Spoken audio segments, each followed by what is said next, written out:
Honorable members, the prayer.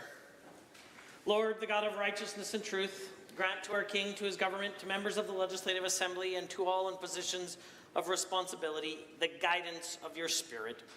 May they never lead the province wrongly, through love of power, desire to please, or unworthy ideas, but laying aside all private interest and prejudice, keep in mind their responsibility to seek to improve the condition of all. Amen.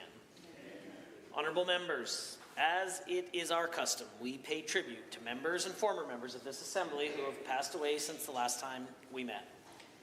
Alan William Highland served as the Progressive Conservative member for Cypress from 1975 to 1982, and for Cypress Redcliffe from 1982 to 1993.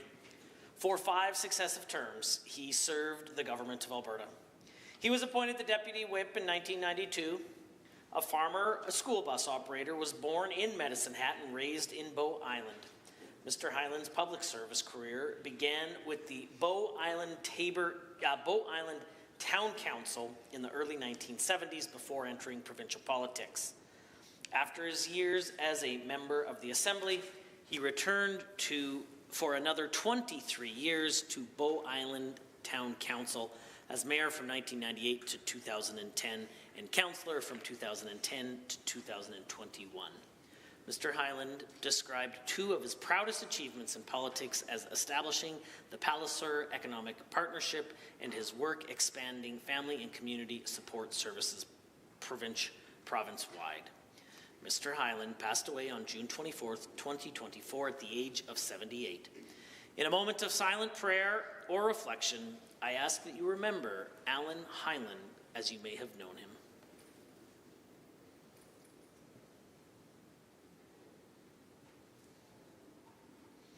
Rest eternal, grant unto him, O Lord, and let light perpetual shine upon him.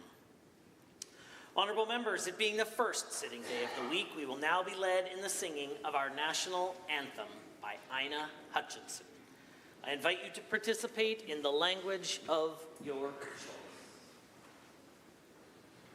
Oh, Canada, our home and native land, true patriot love in all of us command.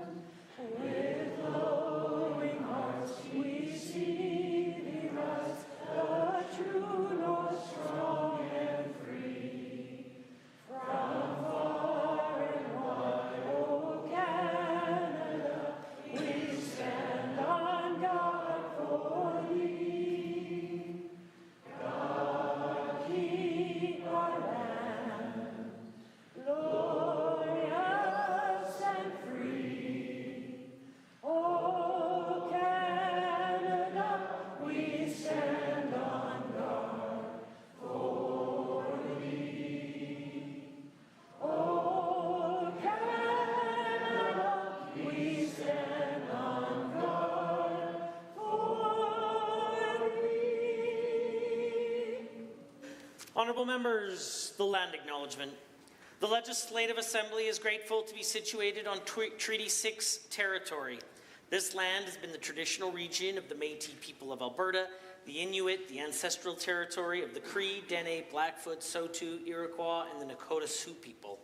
The recognition of our history on this land is an act of reconciliation, and we honor those who we walk with. We also acknowledge that the province of Alberta also exists within Treaty Number 4, 7, 8, and 10, as well as the Métis Nation of Alberta. Please be seated. Hey, Shannon. I'll do the Scott Sear recognition now.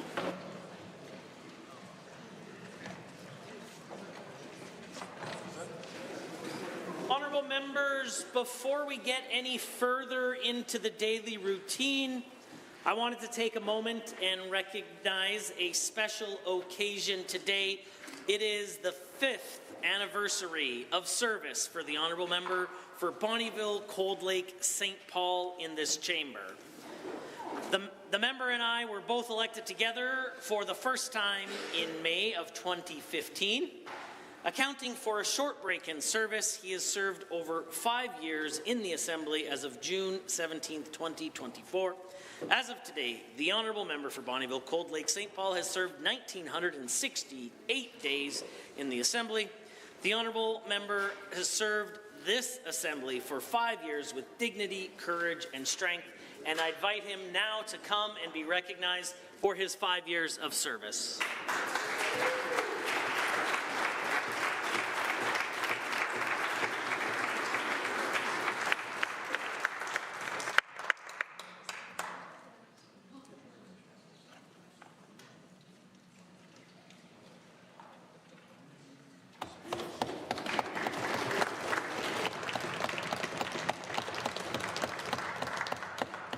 Introduction of visitors. Introduction of guests. Honourable members, as we celebrate the member for Bonnyville Cold Lake St. Paul's 5th anniversary today, it's my honour to introduce members of his family. Joining us in the Speaker's Gallery, he is joined by his loving wife, Megan, and their youngest daughter, Charlotte. I ask them to please rise and receive the warm welcome of the Assembly.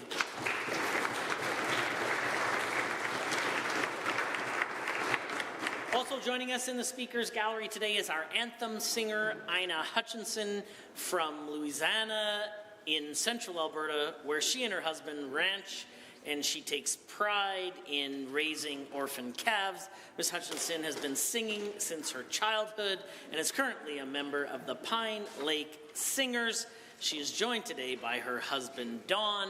Some of you may have recognized her as the former constituency assistant to both former member Rod Fox and Ron Orr. Please rise and receive the warm welcome of the Assembly.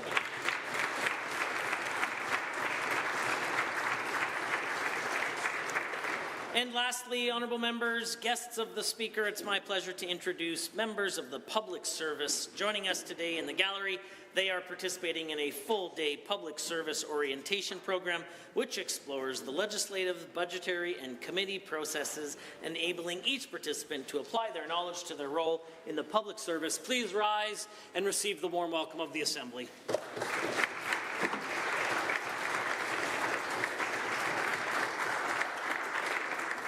The Honourable Member for Edmonton Whitemud has a school group to introduce. Thank you, Mr. Speaker. On behalf of the member from St. Albert, I'm pleased to introduce to you and through you the fantastic grade 6 students from Sister Alphonse Academy and their teacher, Mr. Brass. I got a chance to meet with them earlier this morning at School from the Ledge. They asked some fantastic questions, and please rise and receive the warm traditional welcome of this House. For Edmonton Decor. Mr. Speaker, it's my pleasure to rise and introduce you and through you to the members of the Assembly, grade 9 students of St. Cecilia Junior High School, located in the neighbourhood of Glengarry of Edmonton Decor. I ask the students and the educators to rise and receive the traditional welcome of the Assembly. The Honourable Member for Calgary, Bular McCall. Mr. Speaker, I rise to introduce two elected representatives of Bangladesh Canada Association of Calgary, President Kois Chaudhary and General Secretary Shobrat Das. The association was founded in '71 and with a view to preserve culture and heritage of Bangladeshi Albertans and provide valuable services to the community. I ask them to rise and receive the traditional warm welcome of this House. The Honourable Member for Advanced Education. Thank you, Mr. Speaker. I would like to introduce to you and through you to the Assembly Executive Directors of the Graduate Students Associations from the U of A, U of C, and Athabasca University. I would also like to introduce guests from the Electrical Contractors Association of Alberta, President Jason Kuzu and Executive Director Robin Bobasel. Please rise and receive the traditional warm welcome of the Assembly. For Edmonton Glenora. Thank you very much, Mr. Speaker. I know many members of the opposition were here last week when these guests were here on the steps of the legislature, but I don't think the government had a chance to meet with them. I'm pleased to introduce three of the executive members for QP 3550, Mandy Lamoureux, First Vice President Janice Koob, and Chief Steward Shelley LaValle. Please rise and receive our warm welcome. The Honourable Member for Fort Saskatchewan-Vegreville. Mr. Speaker, I rise to introduce to you and through you to all the members of the Assembly, Rob Rosenfeld from Green Shield Canada. Today we met to discuss their free mental health and well-being pilot for social workers, which will serve up to 1 in 20 Albertans. Please rise and receive the traditional warm welcome of the Assembly. The Honourable Member for Banff-Kananaskis. The Honourable Member for Calgary. Oh, yeah, Banff-Kananaskis, if you have an introduction. No. The Honourable Member for Taber-Warner. Mr. Speaker, it's my esteemed privilege and honour to introduce to you and through you and to all members of the Assembly, my good friends and champions of the town of Coaldale, Mayor Jack Van Ryan, Councillors Avery, Beekman, Chapman, Pickering, Rees, and their intrepid town executives. Please rise and receive the warm welcome of this Assembly. The Honourable Member for Calgary-Beddington. Thank you, Mr. Speaker. I rise to introduce to you and through you 3 more members from QP Local 3550. Second Vice President Wafa Sawadi, Executive Board Member Michelle Bilodeau, National Representative Carlos Capurro. Thank you so much for all you do. Please rise and receive the traditional warm welcome of you. The Honourable Member for Edmonton, Beverly, Clairview. The Honourable Member for the Minister of Mental Health and Addiction. Well, thank you, Mr. Speaker. Through you and to you, I'd like to introduce a tireless advocate for the communities she represents in Ward 9 of Mackenzie County, always speaking truth to power, doing her best to represent everyone up in the far reaches of Northern Alberta. Eileen Morris, please rise and receive the warm welcome of this Assembly. The Honourable Member for Cypress, Medicine Hat. Thank you, Mr. Speaker. I rise to introduce to you and through you a great advocate for Southern Alberta, Highway 3 and economic development, Mr. Bill Chapman. Please rise and receive the warm welcome of this House. The Member for Calgary Foothills. Thank you, Mr. Speaker. On behalf of the member from Sherwood Park, to you and through you and the members of the Assembly, it's my pleasure to introduce Jennifer Johnston and Yolanda Knister. Both are fierce advocates fighting for trans rights here in Alberta. Please rise and receive the warm welcome of this House. Did the Honourable Member for Edmonton Whitemud? Did the Member for Edmonton Whitemud have an additional introduction? The Honourable Member for Calgary Edgemont. I rise to introduce to you and through you the Alberta Union of Public Employees Pay Equity Committee. I appreciate all the advocacy you have done to advance and advocate for pay equity legislation. Please rise and receive the warm welcome of the Assembly. Are there others? The Honourable Member for Banff-Kananaskis. My apologies, Mr. Speaker. I'd like to introduce to you and through you my good friend and colleague Stefan Legault, who is leading Alberta's Energy Transition Program for Environmental Defence Canada. I was on the road this morning when I got the notification, but he's still great and deserves our round of applause. Please stand and be welcomed into the House. Are there others? Just a sec. Might just take a brief moment to note if there is any other member of the Assembly who is close to a 5-year anniversary that hasn't yet sent me a note, if you could please go ahead and send me one, I would appreciate that a great deal. We will be doing a larger recognition of a whole bunch of members who are crossing their 5th anniversary in only a short period of time. The Clerk. Ministerial statements. Members' statements. The Honourable Member for Leduc Beaumont has a statement to make. Thank you, Mr. Speaker. This past weekend, our United Conservative Party hosted nearly 6,000 members at our annual general meeting in Red Deer, making it the largest political convention in Canadian history. In the build-up to the AGM, media, insiders, talking heads, and the public all wanted to weigh in about what might happen and what level of support the Premier would receive. We also heard from members of the opposition, whose acting government House leader went on TV and referenced the 86% that their absentee leader, Naheed Nenshi, received in his leadership race, and proclaimed, quote, "I don't think that the Premier is going to be able to match that." Well, Mr. Speaker, she was right. The Premier didn't match 86%. She blew right past it, receiving 91.5% support. But, Mr. Speaker, this number, as impressive as it is, isn't just about our party, it is about our province. The support we saw this weekend reflects a united Conservative movement and a clear indication of strong leadership. As the Premier emphasized in her remarks, we are committed to upholding the values that make Alberta a beacon of hope, freedom, and prosperity. We are committed to improving our healthcare system, enhancing public safety, creating good-paying jobs and making life more affordable for families across our province. Mr. Speaker, 91.5% is just the beginning, and we will not stop here. Albertans can clearly see that having a Liberal lead the Socialist NDP party is not in their best interests. The left in Alberta and across Canada is terrified of our united Conservative movement. We have the momentum, and with Albertans on our side, we will ensure our province's prosperity. Thank you, Mr. Speaker.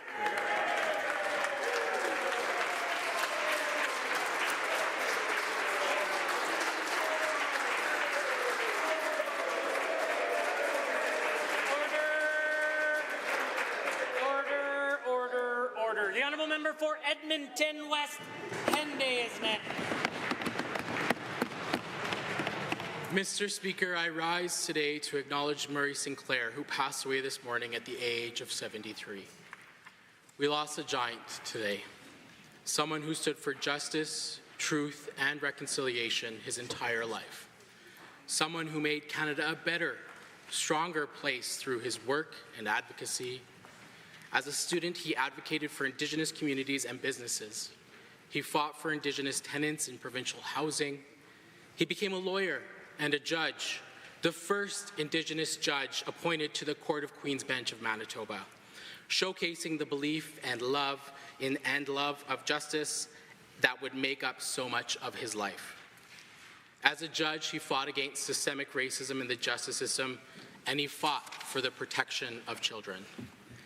During his career, he was awarded a prestigious designation as Indigenous Peoples Counsel by the Indigenous Bar Association. In 2009, he was asked to chair the Truth and Reconciliation Commission, a position he once declined because he knew the emotional toll it would take as chair. As chair, he was part of the interviewing of over 6,000 people, hosting 7 national events, and making 94 calls to action to reform government and society. After the report was completed, he retired from the bench and planned to withdraw from public life, only to be asked by Indigenous leaders to allow them to nominate him for the Canadian Senate, to which he was appointed in 2016 and served until his retirement in 2021. The thoughts of our entire caucus are with Murray Sinclair's family, his wife, his 5 children, and his 3 grandchildren, who are mourning the loss of this great man who did so much to make Canada a fairer, kinder, and more just place. Mr. Speaker, thank you to Murray Sinclair for all that he did. We all in this place have a job to ensure we both honor the legacy and build upon it. Naskam one.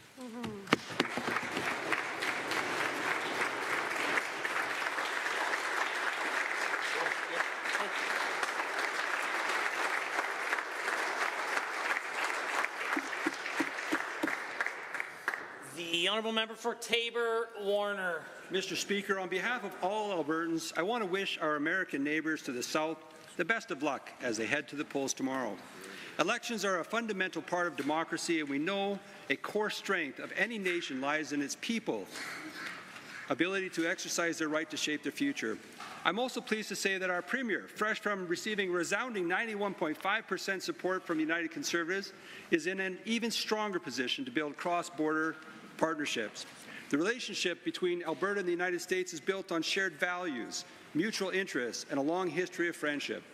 To be sure, at least half of my constituents either have family from the States or winter down there. From energy, agriculture, family vacations, and sometimes hard-fought hockey Stanley Cups, even though most of their best players come from Canada, of course. Our ties run deep. Over the years, Alberta has proudly supplied American markets with essential resources, helping to fuel industry, create jobs, and power homes and businesses all across this great continent. Our province is strong and resilient. Regardless of tomorrow's result, United Conservatives will continue getting Alberta's products to market efficiently and sustainably, because a strong Alberta means a strong partner for the United States. With that, we look forward to continuing our collaboration with the United States, working together to build a prosperous, secure, and sustainable future for all. We look forward to many more years of partnerships and prosperity. Thank you, and once again, good luck to our American cousins as they participate in a very exciting election. The honourable member for Calgary, Edgemont.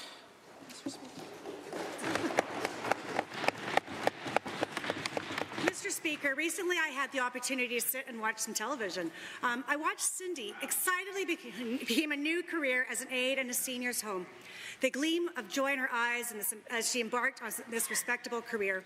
Later in the show, though, you realize that she's living in a tent on the streets. This broke my heart. And it's been a warning I've heard when talking to organizations about the work women do and the wages that they make. In typical roles, women's wages are not living wages. They work caring jobs. They are not valued or well paid. Women hold more minimum wage positions than men. Women are predominantly employed in education, healthcare, and nonprofit service work. I have been told that women here in Alberta who are working full-time in caring roles are struggling to make ends meet. We are in an affordability crisis. Our grocery bills, our electricity bills, our vehicle insurance are all going up. But Mr. Speaker, do you know what isn't going up? Our wages. Our wages are not going up, especially minimum wage.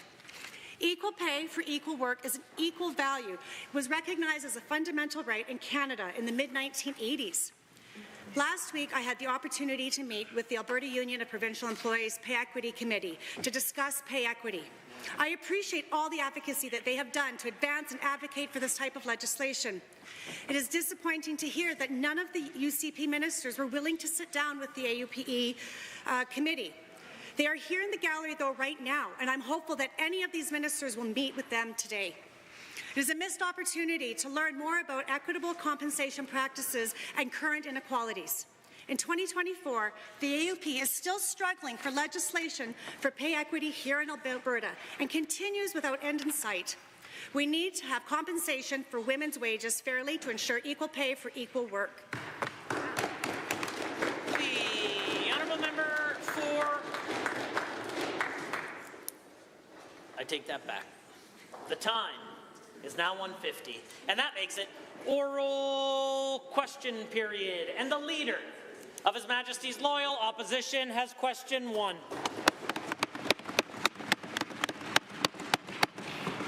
Mr. Speaker, it's time for the Premier to start governing for Albertans, not just for her political party. It's critically important to promote public immunization, especially during respiratory virus season. Last year, Alberta saw a significant increase in the number of influenza cases.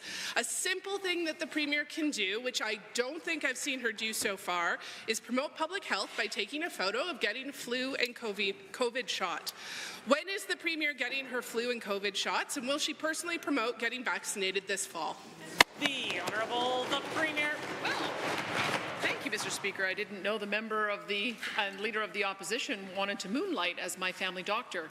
These are the kind of decisions that people make when they consult their family doctor to determine what's best for them. But we have a $415,000 advertising campaign, so people know that it's respiratory virus season. They know where they can get their influenza, COVID, and RSV shots. And for the first year, we are making RSV available at no charge to those who are most vulnerable over the age of 75. We encourage people to talk to their family doctor and make the decision that's right for them. The Honourable Leader of the Official Opposition. Almost 1 million Albertans don't have a family doctor, Mr. Speaker, and the Premier should know that our hospitals are bursting at the seams. Our doctors certainly know the ERs are overcrowded because, of course, the hospitals are full of patients who can't get a bed. It's why prevention of the spread of these seasonal infections is so important, so people do not need to be hospitalized in the first place. Since the Premier won't properly staff our hospitals, hasn't built more beds, will she at least promote common sense advice, try to combat vaccine hesitancy? She is a public figure. Will she get her vaccines? Yeah. The Honourable the Premier.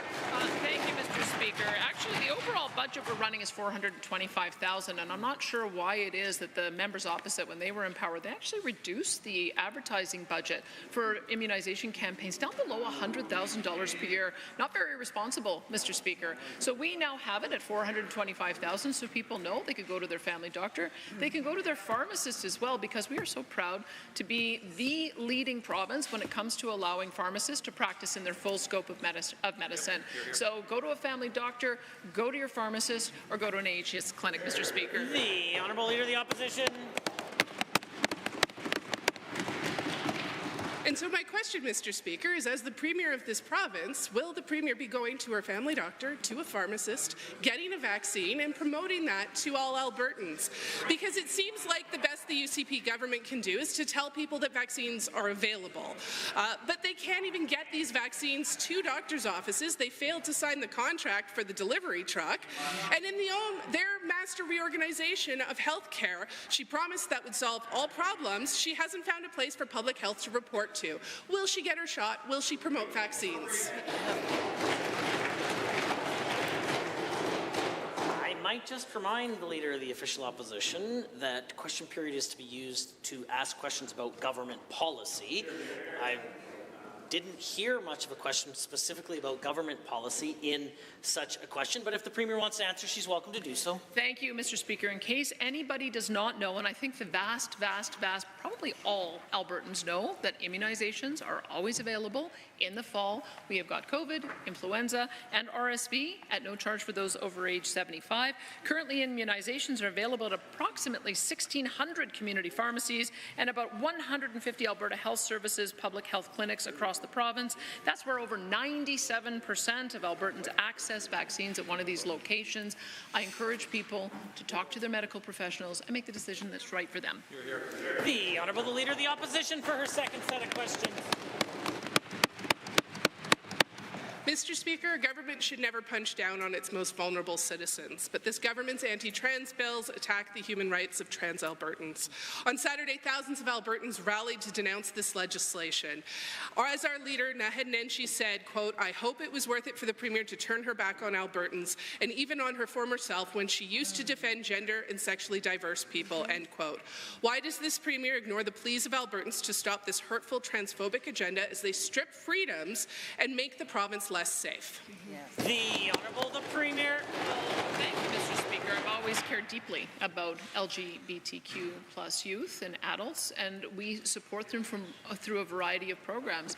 You know, it was just in the Assembly last week that we talked about the maturity of youth's brains, and I recall the Deputy Leader from Edmonton Whitemud saying the reality is that in terms of brain development for young people, actually, the brains aren't fully developed up until age 25. Ooh. The members opposite agree that children have a maturity level that needs to be reached before they make adult decisions. This is one of those things, Mr. Speaker, that's an adult decision. The Leader of the Official Opposition. The members of the official opposition agree that politicians should not be making these decisions, and the Premier is ignoring all expert advice. The Alberta Medical Association said, quote, "These changes actually impinge on the rights of parents to make medical decisions for their children whom they know best," end quote. The Canadian Medical Association said, quote, "Canadians have a right to make personal choices about their health with the support of their families," end quote. The Canadian Pediatric Society agrees. Why is the Premier removing the rights of parents to make the decisions they and their doctors say are best for their children? The Honourable the Premier. Thank you, Mr. Speaker. The only person who should make a choice about their fertility is the person themselves when they become of an age to be able to make that choice. And in fact, the member from Calgary-Beddington seemed to agree, because last week when she was talking about the maturity of youth, she said our brains aren't finished developing until our mid to late 20s. And the part of the brain that's still cooking in those final years is the prefrontal cortex. That's a really key piece of brain, right? That's the part that's responsible for planning, for prioritizing, for making good decisions. How do you balance any short-term rewards you might find with whatever long-term future goals that you have, Mr. Speaker? The Honourable the Leader of the Opposition.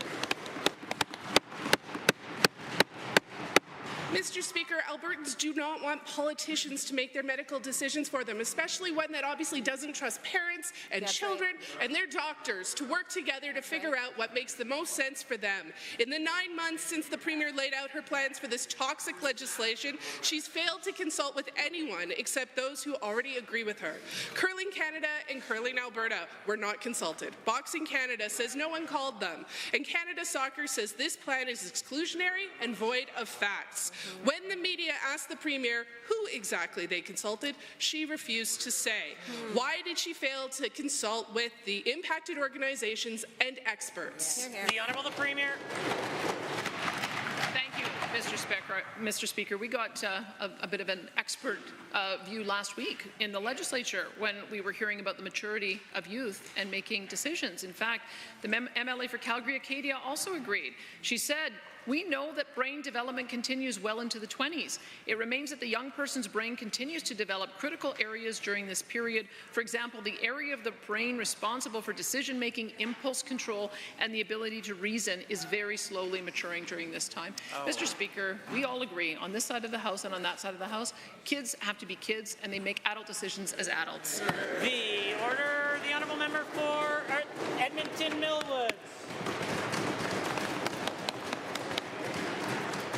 Mr. Speaker, the Premier and her Finance Minister bragged all weekend about how they think things are affordable. They should tell that to a family in Grand Prairie paying $4,000 a year on car insurance and $7 a pound for beefsteak, or a family in Lethbridge paying $170 a month in electricity, even on a 5-year fixed plan. Families are getting eaten alive by the high prices of utilities and insurance, but this government does nothing to help them. So as families struggle with the high cost of living, why is the Premier so out of touch with the realities being lived by Albertans? Hear, hear. The Honourable the Premier. Thank you, Mr. Speaker. We know we have to do something about insurance. We've looked across the country and we've seen that there are a variety of factors that are causing us to have some of the highest insurance rates in the country. The Minister of Finance has gone and done a broad-based public consultation, and he'll have more to say about our options very, very soon. Our Minister of Affordability and Utilities has done a pretty spectacular job of making sure that we bring electricity rates down, that we don't allow excessive fees to be charged by municipalities, that we have a rate of last resort that is going to be stable for those who need it, and he's going to be doing more work on making sure that this market works for everyone. The Leader of the Official Opposition. Mr. Speaker, the Premier has referenced it. We know that the Finance Minister commissioned a report on how to fix car insurance prices, but it seems like this government has been distracted by jet streams and vote tabulators. The report came out in April, and it shows that Albertans are paying hundreds, sometimes thousands of dollars more in car insurance than our neighbours in BC, Manitoba, and Saskatchewan. We are looking for action to save Albertans hundreds of dollars a year. When is this government going to bring forward real change, real results, so that Albertans don't have to continue to pay exorbitant prices? The Premier has the call. Thank you, Mr. Speaker. We want to be thoughtful about this. In fact, 16,000 Albertans filled out the survey, and we are in the process of analyzing the feedback. We have looked at other jurisdictions to be able to get some guidance on this, and unfortunately there aren't very many easy answers. And so the Minister is digesting what he has heard, and he will have more to say on that in the coming weeks. The Honourable the Leader of the Opposition. Thank you, Mr. Speaker. I think things would be very different here in Alberta if the Premier was focused on the high cost of living instead of taking high-end gift seats to skyboxes. On that note, the great Canadian tradition of the Grey Cup weekend is coming up soon. Unfortunately, neither of our Alberta teams have made the CFL playoffs, but we know this Premier and Cabinet don't mind taking free tickets to expensive box seats from their lobbyist friends. So will the Premier commit to every Albertan that neither she nor any member of her Cabinet nor any of her political staff will be taking free seats or trips to the Grey Cup game in Vancouver? The Honourable the Premier. Well, thank you, Mr. Speaker. I wish that one of our great teams was in the Grey Cup. I root for both the Elks as well as the Stampeders, which is nice when they play each other because my team always wins in any case. Mr. Speaker, as the member opposite knows, these rules are reporting that the MLA does to the Ethics Commissioner. There are rules in place about how high a ticket must be, when it needs to be reported, and I expect every single MLA in this legislature, including the ones across the aisle, to make sure that they follow the rules. The Honourable Member for Edmonton City Centre has a question to ask. Mr. Speaker, every Albertan deserves to feel safe and welcome in their community, but under this government, they don't. A new report from the Canadian Federation of Independent Businesses says in the last year, the number of Alberta businesses directly affected by crime and safety has doubled. They're calling for action on issues contributing to crime, including affordable housing, mental health, and addiction. Mr. Speaker, all responsibilities of this provincial government. But after 5 years of the UCP, Alberta's businesses owners, their employees, their customers feel less safe. To the Premier, why is their government continuing to fail them? When will this government step up? The Honourable the Deputy Premier. Mr. Speaker, I think we all know that after 9 years of the Liberal NDP government, we are less safe in Canada because of the policies supported by Justin Trudeau and Jagmeet Singh. Mr. Speaker, Bill C-75 has wreaked havoc not only in Alberta, but also throughout Canada.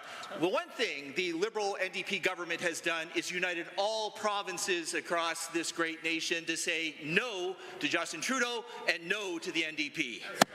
The honourable member for Edmonton City Centre. The CFIB report doesn't mention Bill C-75, but it does say 83% of small business owners want this government, to prioritize action on poverty reduction, affordable housing, and mental health issues, but they have done the opposite. Under the UCP, we have higher unemployment, higher costs, lowest wage growth in Canada. They've cut dollars for affordable housing while repeatedly refusing to partner on building much-needed supportive housing, and after 5 years of rhetoric and promises, their road to recovery is still largely under construction. When will this government get their priorities in line with small business owners, start investing in proven solutions for our communities to build safety with the urgency it deserves? The Honourable Deputy Premier has risen. Mr. Speaker, 85% of our vulnerable people on the streets, with this member is the MLA for Edmonton Centre, are afflicted with mental health and addictions issues.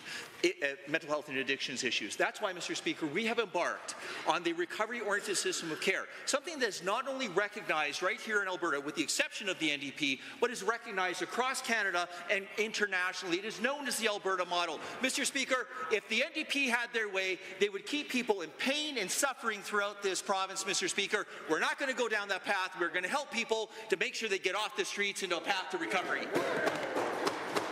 The honourable member for Edmonton City Centre. Mr. Speaker, their recovery communities are still under construction. We do not have the capacity after 5 years of this government. And CFIB reports 83% of small business owners don't feel their tax dollars are being used effectively to improve community safety with this government. They're right, because for 5 years, the UCP have neglected their core responsibilities. They have dragged their feet in favor of political pet projects and picking fights. That's forcing others to fill in the gap. Police have less capacity to focus on crime, and business owners and their staff are dealing with increased stress and trauma. Will they take the CFIB's advice, do their job? The Honourable Deputy Premier. Mr. Speaker, what the member is saying simply is just not accurate. Quite frankly, we are less safe in Canada because of the NDP Liberal Alliance, Mr. Speaker. We are doing what we can. We put 50 police officers on the streets of Calgary. We put 50 police officers on the streets of Edmonton, Mr. Speaker. We're augmenting and supporting all police services throughout this province, Mr. Speaker.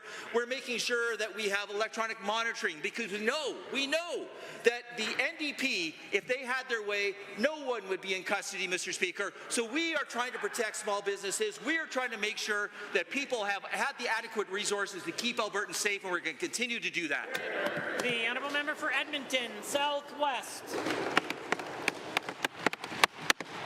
Mr. Speaker, Alberta schools are bursting at the seams. This government seems to suggest that no one could have seen this crisis coming. They feigned ignorance, but as far back as their 2019 budget, school boards and school trustees, including me, have repeatedly asked for new schools to keep up with growing demand. Since then, student population has grown by 57,000, yet the government slashed per-student funding and slow-walked school construction. This is a crisis of their own making. To the Premier, I'm glad you're finally listening, but why did it take so long? Yes. The Honourable the Minister of Education. Mr. Speaker, we are incredibly proud of our initiative to build almost 100 new schools in our fastest growing communities, including several in the members' riding, which our government's happy to take credit for. We're building a new school in Glen Riding Heights, a new 7 to 12, a K to 6 as well, a new school in River's Edge, and a new school in Edgemont as well. I believe all of those are in the members' riding. I know the member will thank the government on behalf of his constituents for our aggressive work to get all these new schools built. We understand the need to build schools, and we are working aggressively to get it done. The honourable member for Edmonton South West. Given that we welcome the announcement, but this government likes to announce things with zero follow-through. And given that they have repeatedly fumbled critical projects like the Calgary Green Line or the South Edmonton Hospital, if this government's abysmal track record is any indication, there's a good chance they will fumble building schools too. To the minister, how can Albertans trust the government to deliver schools on time as promised without it turning into another UCP boondoggle? The Honourable the Minister of Education. I'm happy to see that our plan has the support of members opposite, and if I can quote their leader as well, who called it a generational investment. So I'm really happy to hear that the NDP supports what the United Conservative government is doing, supports our plans and efforts to build more schools, and supports our approach to education. Mr. Speaker, we will ensure that these schools get built, and we will ensure that students and families have access to the most latest facilities right in their own community. This is a priority for our government, and we will get the job done, Mr. Speaker. The honourable member. Given that Alberta is already experiencing a severe shortage of skilled trades workers, this government's sudden promise to build 90 schools seem more like wishful thinking than a plan. Construction leaders have warned that labour shortages will make it extremely difficult to deliver these projects on time or on budget. Judging by the UCP's pathetic track record on major projects like the South Edmonton Hospital, which was promised, delayed, and ultimately cancelled, what is the plan to address the labour shortage, or is this another empty promise from the UCP? The Honourable Minister. Mr. Speaker, when the NDP was in office, they never had to deal with these kind of challenges, because when they were in office, and let's take a look at their track record for a moment, what did they do, Mr. Speaker? They jacked up taxes on businesses, Mr. Speaker. They created investor uncertainty. They drove oil and gas companies out of the province. Business closed. They even went so far as to tell people to leave Alberta and go find jobs in other provinces. They experienced significant population decline. We have reversed the trend, and Alberta is back and booming under our government. The honourable member for Lacombe-Panoka. Thank you, Mr. Speaker. Today, the federal government announced their most recent attack on Alberta's provincial jurisdiction, the oil and gas sector, and the prosperity of every single Albertan. The federal emissions cap aims to cut emission from oil and gas by 35%. While Minister Guilbeault and the federal Liberals claim these regulations will only reduce emissions and not production, we in Alberta know this is not the case. To the Minister of Environment and Protected Areas, could you please tell this House about the negative impact these regulations will have on every single Albertan? The Honourable the Minister of Environment and Protected Areas. Thank you very much, Mr. Speaker, and thank you to that member for the important question, as I know those of us on this side of the House care about the future of our province and this major industry. This cap will result in 1 million barrels cut per day by 2030, 2 million barrels by 2035. This cap means up to 150,000 jobs lost, 14 billion a year cut to the economy, lost royalties, and a cost to every household across the country, an average of $419 a month. These aren't our numbers, Mr. Speaker. This is independent analysis. This is not a cap on emissions. It's a cap on prosperity, and it needs to absolutely be scrapped. The honourable member for Lacombe-Panoka. Thank you, Mr. Speaker, and through you to the Minister for that answer. Given that the federal government claims these regulations will drive investment and job creation through the development of emission reduction technology, and further given that Alberta is already a world leader in the development of such technology, to the same minister, could you please tell this House how Alberta drives investment into emissions reduction technology and why a punishing cap is completely unnecessary? The Honourable the Minister of Environment and Protected Areas. Well, thank you very much, Mr. Speaker. I'm happy and proud to stand up in this House every single day to talk about Alberta's record when it comes to our exceptional oil and gas industry and our record on emissions reduction. Our total emissions in Alberta, Mr. Speaker, are down, all while our production is increasing to meet global demand for safe, reliable, affordable energy. Per barrel emissions in the oil sands are down 23%. On methane, Mr. Speaker, we not only hit our goals of a 45% reduction 3 years ahead of schedule, we surpassed it, and we did that by saving industry $600 million if we had followed the federal government's path. The honourable member. Thank you, Mr. Speaker, and again through you to the Minister for that answer. Given that Albertans and Canadians need to be informed on just how destructive such a cap would be, and further given that federal ministers referred to Scrap the Cap campaign as misinformation, and even accused our Premier of being fine with watching the planet burn, to the Minister of Energy and Minerals, how important is the Scrap the Cap campaign to ensuring Albertans and Canadians are informed on just how punishing this cap will be? The Honourable the Minister of Energy and Minerals. Mr. Speaker, no one has done more for oil and gas innovation than Alberta has. No one has done more, Mr. Speaker. We lead the world on CCS. We lead the world on emission reduction. We lead the world on reducing methane emissions. Guilbeault and Trudeau, they say that industry can make up for this by somehow removing methane emissions even further than we're already world leading, Mr. Speaker. That's like saying, let them eat cake. Gas prices are so low, Mr. Speaker, we can't afford them anymore. They can't afford these expensive things at a time like this. Work with us, not against us, Mr. Speaker. Scrap the cap. The Honourable Member for Edmonton, Glenora.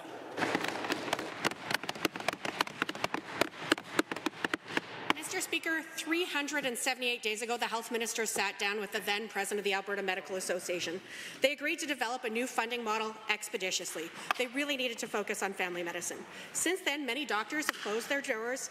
They've retired early, moved to other provinces, or given up their profession altogether. More than 20,000 people in Lethbridge, our fourth largest city, don't have a family doctor. And nearly 1 million Albertans province-wide don't have one. 2 more doctors in Lethbridge announced that they are now closing their practices as well. Almost 1 million Albertans, Mr. Speaker. So will the Premier admit that we're in a family medicine crisis? The Honourable Minister of Health is risen. Thank you, Mr. Speaker.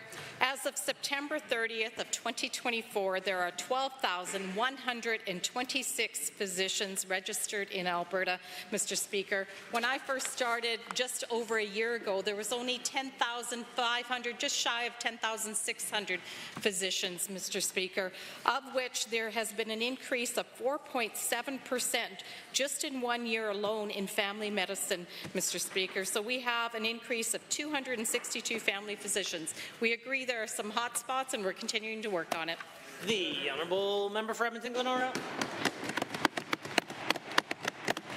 Given that more Albertans are without a family doctor today than they were a year ago, Mr. Speaker, and given that 81% of Albertans, Alberta doctors report that the healthcare system is getting worse, and given that the Premier promised doctors in the spring that a negotiated deal that had already been reached would be signed in the coming weeks, given that the most recent Representatives Forum, many doctors told me that they're shutting down their practices, and others told me that they themselves don't have family doctors. So will the Premier tell her minister to stop dithering, get back to the table, and sign the deal that she promised would be signed 174 days ago?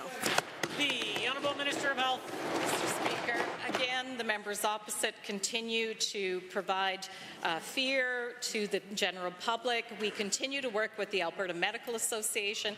I met with them just over a week ago. The Premier and I met with them just last week. We continue to make great progress, Mr. Speaker. I'm looking forward to bringing forward the new deal. Again, this deal happens to happen in between a negotiated contract. We negotiated a contract with the AMA back in 2022, and above that, we are now doing something for family physicians. We're going to continue to work for Albertans, Mr. Speaker. The Honourable Member.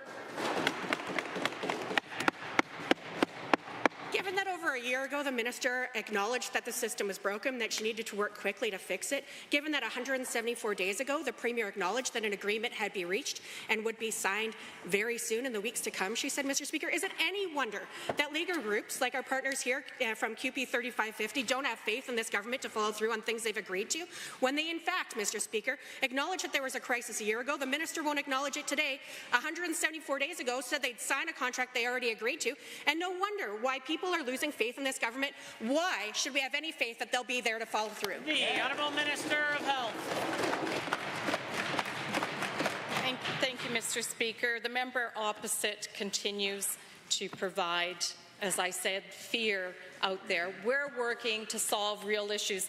Mr. Speaker, I find it ironic that the member opposite wants to discuss our record when she has her own record to speak for. Under her leadership, Mr. Speaker, as the health minister, wait times for cataract, hip replacement, knee replacements all rose by 30%, Mr. Speaker.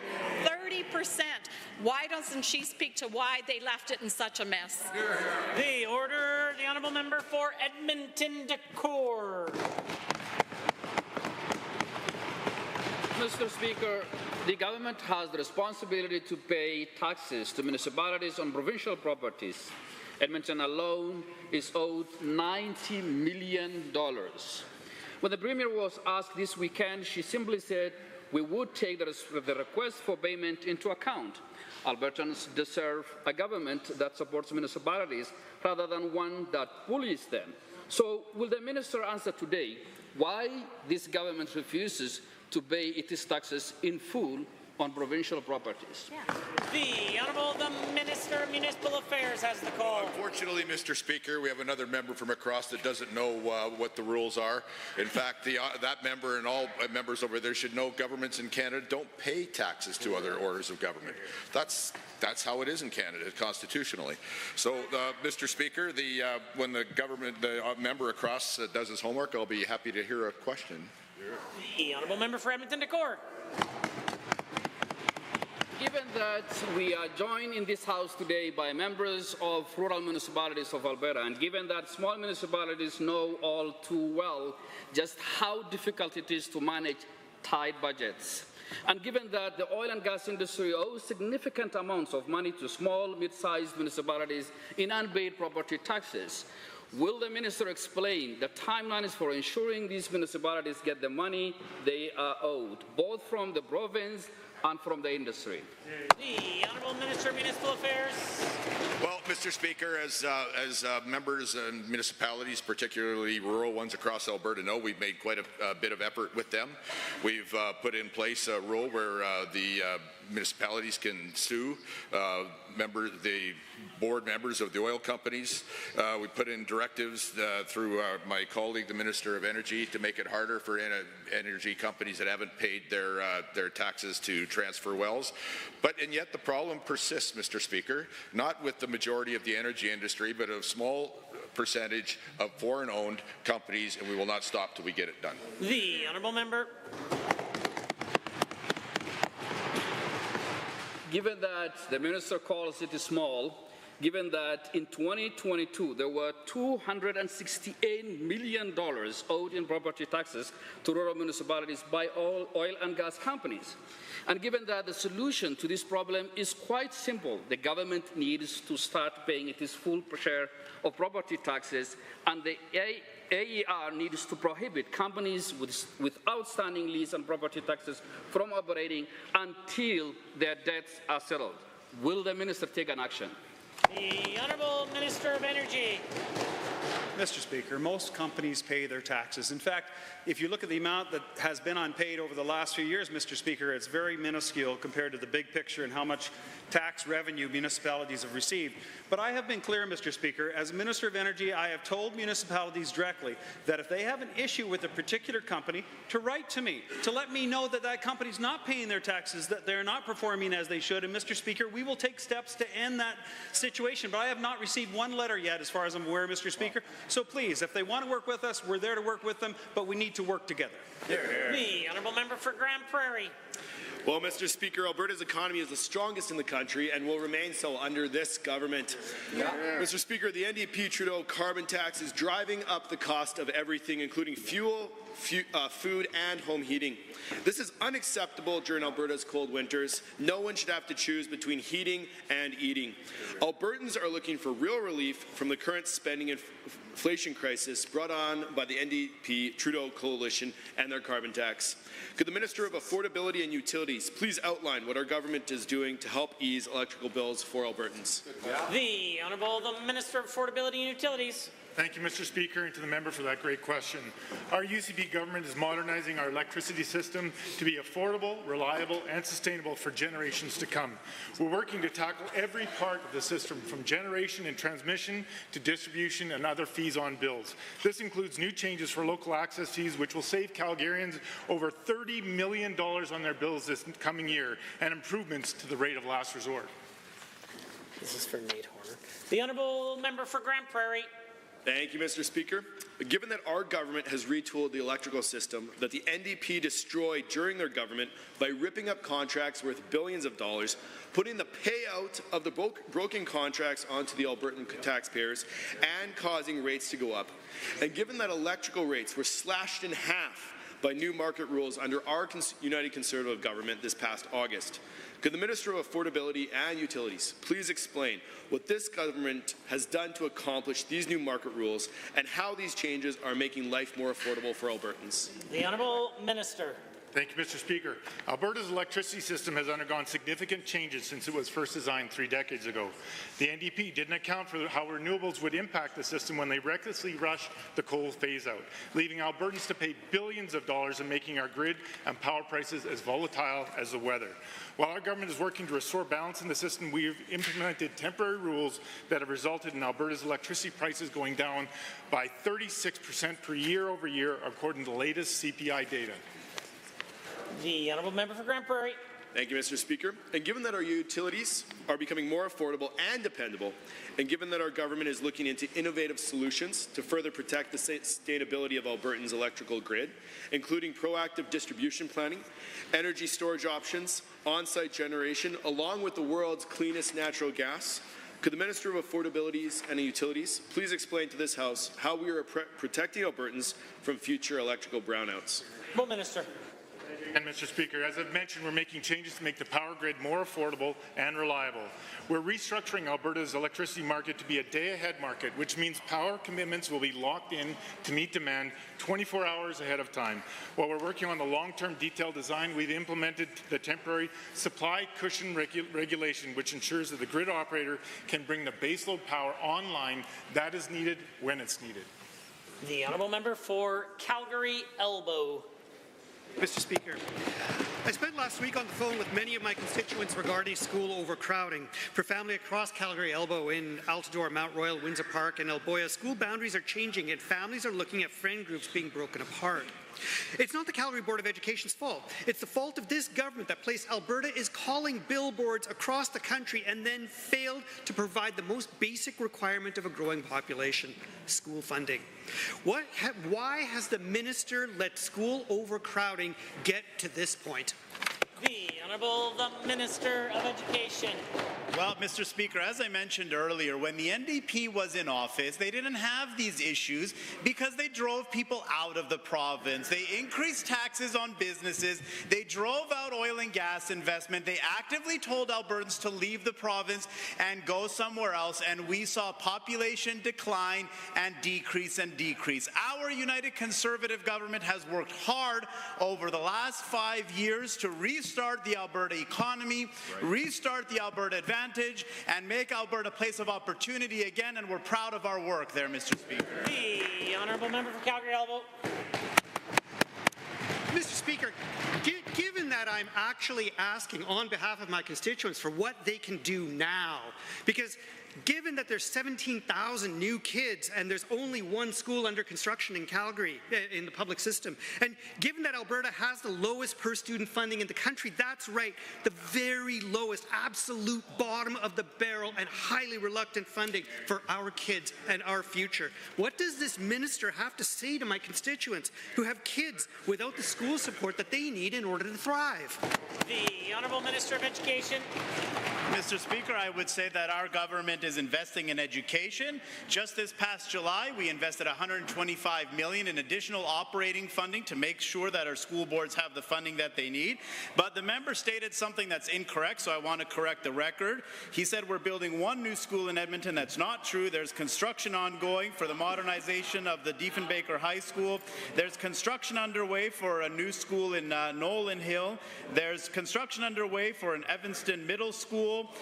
Construction underway for new schools in South Calgary and in other corners of the city. The Honourable Member of Calgary Elbow.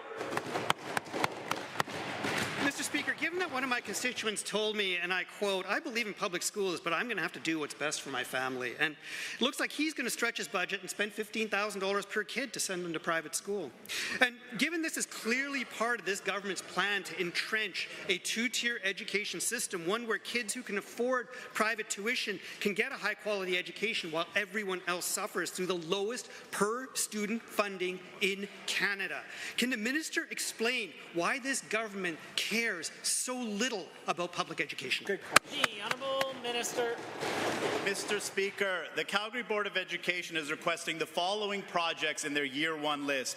2 schools in Cornerstone, 1 in Mahogany, 1 in Redstone, 2 in Sage Hill, 1 in Sherwood, 1 in Cityscape, 1 in Cornerstone, Walden, Livingston, Nolan Hill, Aspen Woods. Those are their Year 1 priority projects. I don't believe any of those projects are in the member's riding. If the member believes that additional schools are needed in his community, I would encourage him to advocate with the Calgary Board of Education to ensure that those projects get put on the list. Their Year 2 priorities are as follows: Saddle Ridge and Mahogany, also not in the member's riding. I would encourage him to talk with the Calgary Board of Education. The Honourable Member for Chestermere Strathmore. Thanks, Mr. Speaker. This summer, while door knocking in my constituency, I had the pleasure of meeting many new residents who had recently moved from across Alberta and beyond. Chestermere is quickly becoming one of Alberta's fastest growing communities with a year-over-year growth rate of 9%. Langdon is also significantly expanding with proposed developments that could double its size. Residents in these communities face daily commutes to Calgary via Glenmore Trail, making the expansion and improvement of this corridor a top priority for my neighbours. So can the Minister of Transportation and Economic Corridors share the steps being taken to support Chestermere Strathmore residents in enhancing and expanding Glenmore Trail? The Honourable Minister of Transportation and Economic Corridors. Well, thank you very much, Mr. Speaker, and to the member for Chestermere Strathmore, you're a fierce advocate for projects in your riding, and I'm actually happy here, Mr. Speaker, to say that the government will commit engineering funding for Rainbow Road and Glenmore, Mr. Speaker. The local traffic and industrial traffic in that area of the province is immense. As we've been monitoring the traffic counts in that area, it does need improvement. And Mr. Speaker, as the province, we are investing in the 64,000 lane kilometers that we have in this project and so many others across the province, Mr. Speaker, because we are proud to build out this province, especially in rural Alberta. The Honourable Member for Chestermere Strathmore. Thank you, Mr. Speaker. Given that the intersection of Glenmore Trail and Range Road 283, otherwise known as Rainbow Road, as the Minister mentioned, is a critical junction for local residents who share the road with numerous semis and large industrial vehicles from nearby developments. And given the increased frequency of traffic collisions at this location, significant safety concerns have emerged among my neighbours. They're calling for action to enhance safety and efficiency in this area. So could the same Minister please explain how our government plans to make the much-needed substantive improvements to that particular intersection? The Honourable Minister. Thank you, Mr. Speaker. Traffic safety is a top priority for transportation and economic corridors, and when we always constantly look at roadways and intersections that do need improvements. And Mr. Speaker, that can be expensive or inexpensive. It ranges from signage to turning lanes to re-engineering to make sure that traffic in these certain areas of the province, Mr. Speaker, are safe for commuters as well as businesses. But, Mr. Speaker, we're working on this. Is unlike the no-show Nenshi, the NDP leader who doesn't show up to work, it seems like. We're actually on the job trying to make life better for Alberta. The Honourable Member for Chestermere Strathmore. Thank you, Mr. Speaker. Given the significant population growth to the east of Calgary, which has placed considerable strain on our road infrastructure, with Highway 1 and 17th Avenue serving as essential connections between these communities and Calgary, it is crucial that we address this issue. What actions are the Minister of Transportation and Economic Corridors taking to support the urgent and growing need for road improvements in the Chestermere Strathmore constituency? The Honourable Minister. Thank you, Mr. Speaker. And obviously within the provincial road network, we will be looking at improvements. But 17th Ave, Mr. Speaker, is within the city of Calgary, so it would be best to ask them. But an interesting Calgary transportation project, if I may, Mr. Speaker, is the Green Line. Something that Nenshi, when he was the mayor of Calgary 10 years ago, promised 46 kilometers. And then it didn't get built, Mr. Speaker. You'd be surprised. Within 2 years, it was the NDP government and Nenshi as mayor that actually cut it in half. And here we are, 10 years later, 0 kilometers have been built, Mr. Speaker. So on this side of the House, the United Conservatives, we love building projects. When it comes to the NDP, it doesn't seem like they can get anything accomplished. Yeah. The Honourable Member for Calgary, Acadia. Last week on Monday, the Minister of Child and Family Services acknowledged the challenges faced by young people. Goodness, today the Premier acknowledged the same by repeating facts I provided that are evidence-based. There's hope. Now, children transitioning out of care, youth who have survived trauma, disrupted upheaval, and now the community supports that many of us grew up with, yet the Minister and the Premier refuse to financially support these young people to have the same success as their peers. Will the Minister of Children and Family Services, or the Premier, admit this government just doesn't want to spend money on vulnerable youth? The Honourable the Minister of Children and Family Services has the call. Well, thank you so much, Mr. Speaker. And Mr. Speaker, we are investing in our most vulnerable and complex youth. That's why we've made actually some of the largest historic investments in kinship care and foster care providers throughout the entire province. Mr. Speaker, these fantastic individuals are pouring one-on-one attention into some of our most vulnerable children that we have throughout the entire province. Mr. Speaker, I am proud of the track record that our government has with looking after these amazing children. And just a week out of Fostering Kinship Care Appreciation Month, I would hope that the members opposite would show a little bit more appreciation for amazing kinship and foster care caregivers. The Honourable Member for Calgary-Acadia. Given that this government continues to underfund our nonprofits to provide that amazing service, and given that Albertans are currently living through an affordability crisis, and given that the rising costs of basic necessities like food and rent are forcing young people to rely on their families for financial support well into their 20s, if not their 30s, why does the minister have a double standard for youth transitioning out of care and believe that they don't deserve the support? And I quote, fosters dependency. The Honourable Minister. Well, thank you so much, Mr. Speaker. Mr. Speaker, we have some of the top programs in the country for supporting some of these amazing young adults coming out of foster care. Mr. Speaker, these soft supports, they provide opportunities to pursue education, opportunities to live independently. Mr. Speaker, we are going to continuously and unabashedly invest in our young adults to make sure that they can live on their own, live healthy and productive lives. Unlike the members opposite, who continuously want to put our young individuals down and ensure that they live a lifetime of bondage and support on the government. The Honourable Member for Calgary-Acadia.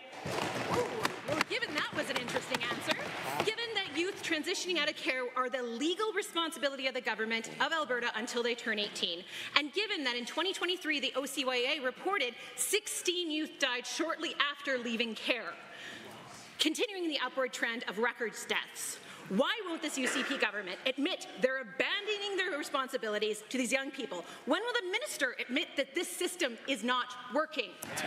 The Honourable Minister. Mr. Speaker, we have put actual investments into our TAP programs of over $3 million from 2022 to 2023. Mr. Speaker, we know this is actually making a tangible difference in the lives of these young adults. Mr. Speaker, we're proud of our track record when it comes to looking after many of our most vulnerable and complex children. We know that we can always do more, but Mr. Speaker, but the investments that we made up to this point, we know are making a tangible difference in the lives of Albertans throughout the province. The Honourable Member for Calgary-Beddington has a question to ask. Thank you, Mr. Speaker. The first month of a new school year is a wonderful time, a time for teachers and students to set classroom routines, develop relationships, and foster a sense of classroom community. Instead of focusing on that work, this year K-3 teachers were asked to spend weeks sweating over multiple standardized assessments. To the minister, what supports were provided to teachers so they could do that important relationship-building work while simultaneously spending hour upon hour delivering these new assessments? The Honourable Minister of Education. Mr. Speaker, as the member has noted, we've rolled out new screeners in in literacy and numeracy for students in grades 1 to 3 and this January in kindergarten. This work is essential because for every child to succeed, we need to ensure that they have the foundations right. These screeners give us immense insights into the potential of student opportunities, and furthermore allow teachers and school divisions to identify students who may need additional support. This is important work and we have to get it right from the beginning. The Honourable Member for Calgary-Beddington. Given that teachers are constantly assessing kids to determine learning needs in literacy, numeracy, and every other subject area and skill set they teach, and given that teachers are professionals and experts at determining both individual and collective classroom learning needs, why isn't this government listening to teachers and providing resources to address the needs they know are there, instead of wasting time with more standardized testing? The Honourable Minister. Mr. Speaker, these aren't standardized tests, and to characterize them as such is a misrepresentation. You cannot fail these. They don't count towards your student's grade. They are screeners used to evaluate a student's ability and understanding when it comes to literacy and numeracy. This is valuable information for our educators and other partners so that they can better support students. It's precisely the reason why Dyslexia Canada has commended the government of Alberta for our work in this area. We will make sure that all students have the right foundations they need to succeed. The Honourable Member. Given that teachers were provided with less than a month to administer and enter the data from dozens of assessments, all while still keeping a classroom running, and given that a month has now passed since this government received the results of those assessments or screeners, to the Minister, will our classrooms get the additional resources needed to address identified learning needs rolling out to schools this week, or will the Minister need to ask for an extension? The Honourable Minister of Education. Mr. Speaker, unlike the NDP, when they were in office, they were focused on making sure that they turned students into, quote, agents of change. That was taken directly from the social studies curriculum that those members were trying to impose on Alberta students. But in contrast, our government is focused on making sure that every student has the right foundations that they need to succeed. We will make sure that they succeed in literacy and numeracy, which all experts know are the foundations to a strong academic future.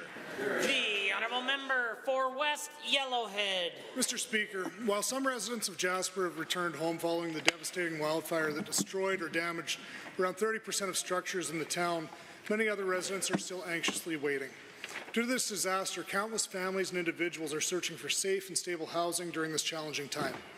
Our government's commitment of $112 million towards interim housing for displaced residents is a vital step in supporting the community's recovery. This investment demonstrates the government's dedication to the residents and also highlights the importance of a swift response. Could the Minister provide details on how our government is supporting residents with Jasper's interim housing? The Honourable the Minister of Seniors, Community and Social Services. Well, thank you, Mr. Speaker. And first of all, thank you to the member who's worked tirelessly for his community since the tragedy took place, the fire in Jasper, and its tremendous impact on the people that live there that he represents. One thing that the member has taught us and asked us to do, as well as the community of Jasper, is to recognize that things like trailers and other aspects that we've used in other emergencies will not work long-term for Jasper. And they needed us to be able to bring in quality housing that would allow families to live in those homes while they rebuild and make sure they continue to operate Jasper and make sure that that crown jewel that we have up there in the mountains will continue to be here for generations to come. That's why we're investing $122 million to accomplish that. The Honourable Member for West Yellowhead. Thank you, Mr. Speaker. Given that while it is encouraging to hear that work on these interim housing units has already begun, concerns remain regarding the eligibility criteria for residents. Given that many families are anxious about securing housing during this rebuilding period, and given that government would like to see this interim housing transition to permanent housing to address Jasper's long-standing housing issue, could the same minister clarify whether the government intends to keep the interim housing on site permanently after its use in order to address the ongoing housing shortage? The Honourable Minister of Seniors, Community and Social Services. Well, Mr. Speaker, I just returned from Jasper this morning where I was checking up on our projects, making sure that they're moving. Happy to report they're moving at a rapid rate to be able to make sure that we can house Jasperites shortly inside that community, Mr. Speaker, while the community is rebuilt. And one of the things that the Premier challenged us to do is to find an interim solution, but also something that we could leave a long-term legacy in Jasper. And so through you to the member, Mr. Speaker, yes, this housing will be used for interim purposes for those who have lost their homes, but our intention is to keep it there in a permanent way to be able to make sure that Jasper can continue to do its great work for another generation to come. The Honourable Member. Mr. Speaker, given that Jasper is not only a breathtaking destination but also a vital economic hub for our province, with tourism serving as a cornerstone of the local economy, Given that the recent wildfires have posed significant challenges by impacting local businesses and the livelihoods of residents who rely on tourism, and given that as we work towards recovery, it is imperative that we focus on revitalizing this industry to support the community and restore its economic landscape, could the Minister of Tourism and Sport outline any plans the government may be implementing to support the recovery and growth of tourism industry in Jasper? The Honourable the Minister of Tourism and Sport, the Government House Leader. Thank you, Mr. Speaker. And before I get to the question, I would like to take a quick moment to commend that member from West Yellowhead for his tremendous leadership.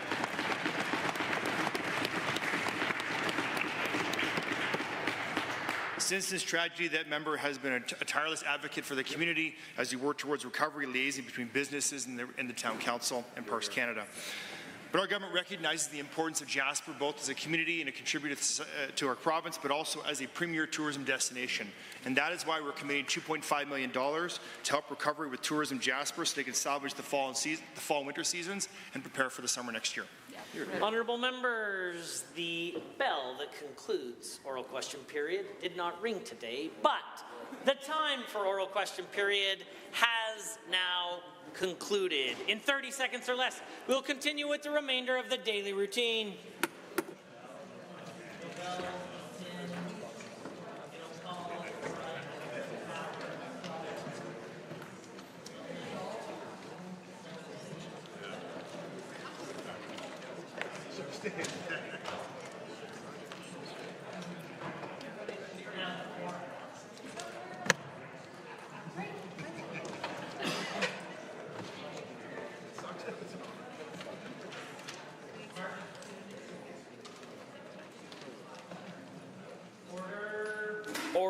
Order. The Honourable Member for West Yellowhead has a statement to make.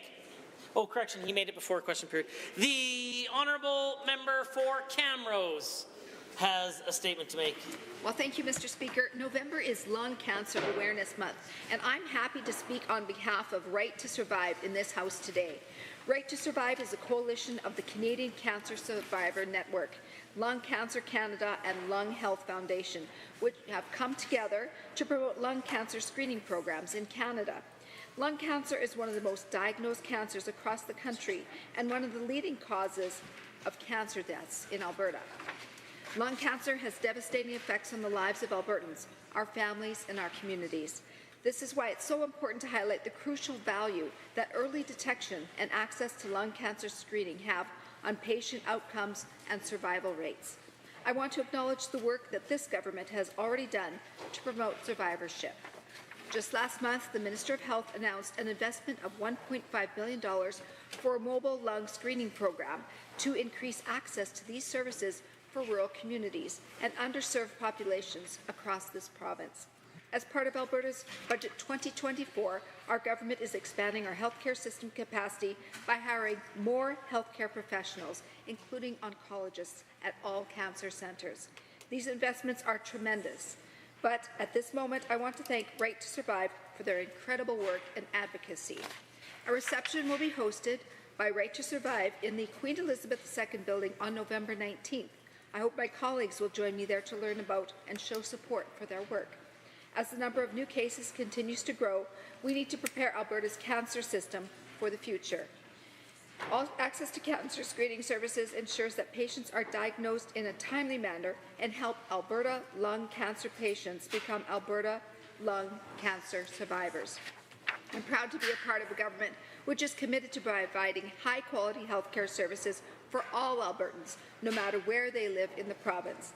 This month, please visit righttosurvive.ca to find out if you're at risk and see a doctor about lung screening near you. Thank you, Mr. Speaker. The Honourable Member for Calgary Acadia has a statement to make. Mr. Speaker, we have lost a great Calgarian. For over 60 years, Calgarians watched, listened, and trusted Daryl Jans in the news of our city. From 1973 till 2010, Daryl hosted the CTV Evening News in Calgary. But even after leaving the anchor's desk, Daryl spent his time profiling and interviewing Albertans who made contributions to Alberta and Calgary. Born in the small town of Maine Centre, Saskatchewan, Daryl started his broadcasting career in CFAM radio in Elton, Manitoba, and then worked in Moose Jaw, Saskatoon, Montreal, and London before returning to Calgary, where he spent the rest of his life. Daryl gave back to the next generation by teaching broadcast journalism at SAIT for 11 years and at Mount Royal University for 15. He loved teaching, loved his students, and kept in touch with those he had taught. The tributes are pouring in for this remarkable man who gave so much to Calgary. For so many, Daryl Jans was the face of Calgary, an almost legendary figure. For many more, it is impossible to imagine the Anchor's Desk without Daryl in it. Our caucus offer our thoughts to the family and friends of Daryl Jans. We thank him for giving so much to Alberta's communities, for telling Calgary's stories, and for making Calgary the world-class city it is. Thank you.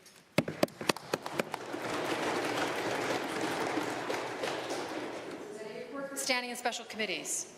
Presenting petitions, notices of motions. The Honourable Government House Leader. Thank you, Mr. Speaker. I wish to advise the Assembly that pursuant to Standing Order 7-8, the daily routine may continue beyond 3 p.m.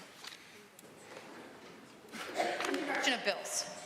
The Honourable Minister of Service Alberta and Red Tape Reduction. Thank you, Mr. Speaker. I request leave to introduce Bill 30, the Service Alberta Statutes Amendment Act 2024.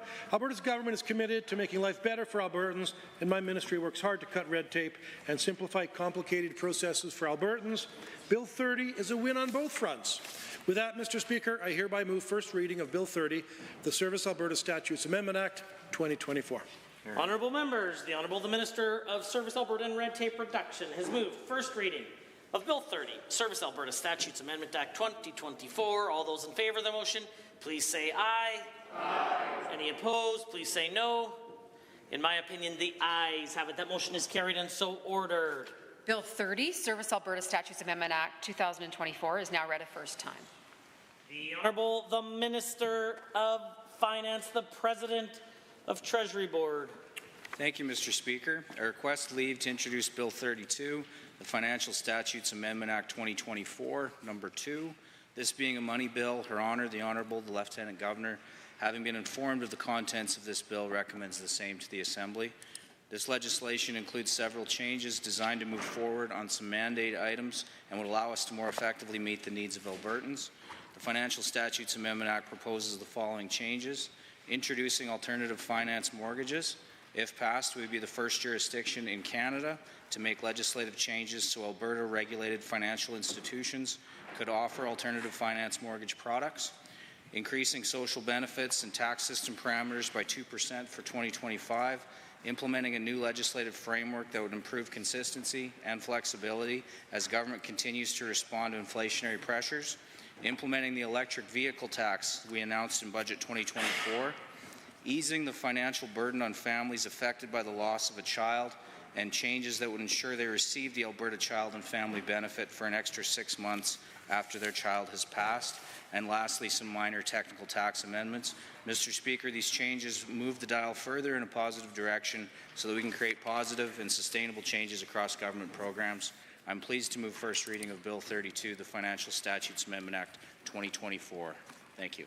Honourable members, the Honourable the President of Treasury Board, the Minister of Finance has moved first reading of Bill 32, Financial Statutes Amendment Act 2024, number 2. All those in favour of the motion for first reading, please say aye. Aye. Any opposed, please say no. In my opinion, the ayes have it. That motion is carried and so ordered. Bill 32, Financial Statutes Amendment Act 2024, number 2 is now read a first time. The Honourable Member for Edmonton West Henday.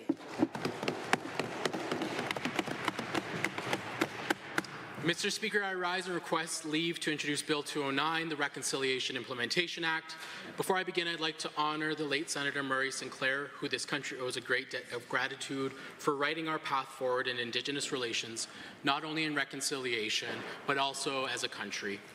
Mr. Speaker, I've heard from Indigenous nations across this beautiful province, and they want action on reconciliation in this province. This bill will do just that. This legislation creates a framework for the work of reconciliation and commits this House, through the Minister of Indigenous Relations, to work with Indigenous nations to implement the TRC calls to action. It also marks a departure from common law duties to consult, while providing the province a helpful framework that is rooted in the unique relationship the province has with First Nations and Métis communities through treaty and the legislative frameworks, respectively. Mr. Speaker, this legislation is timely and will demonstrate to Indigenous peoples in Alberta that this government is truly committed to reconciliation.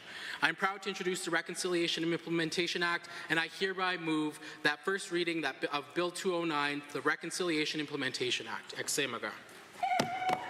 Honourable members, the member for Edmonton West End has moved first reading of Bill 209, Reconciliation Implementation Act. All those in favour of the motion for first reading, please say aye.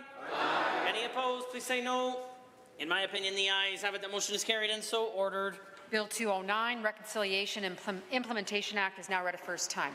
Tabling returns and reports. Are there tablings? The honourable member for Calgary-Curry, followed by Edmonton, Highlands, Norwood. Thank you, Mr. Speaker. I table 5 copies of a letter I wrote and published in the Calgary Herald, correcting a previous story that wrongly conflated safe supply with supervised consumption sites.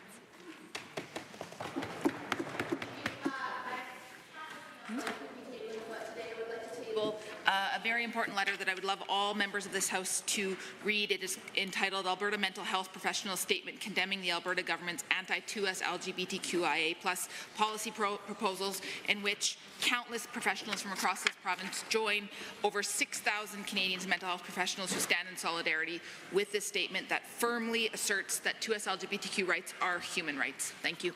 The honourable member for Calgary-Buffalo. Speaker, I table 5 copies of correspondence I received today from a constituent, Ann Landry, wherein she reviews the significant affordability challenges Albertans are experiencing based on proof points and reports from the House of Commons HUMA Committee, the Calgary Chamber of Commerce, the City of Calgary Economic Outlook, and Food Banks Canada. Thank you. Others.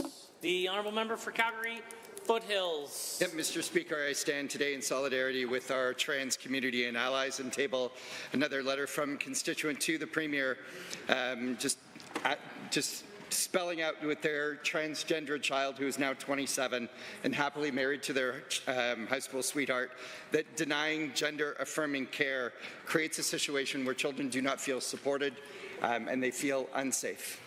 Are there other tablings? Edmonton Southwest. Mr. Speaker, I rise today to table 5 requisite copies of a letter from my constituent, Zadie Cervantes, who is advocating for fair and decent wages for educational assistants and all education support staff who do the most important work of supporting Alberta's most vulnerable children. Are there others? Seeing none, the clerk.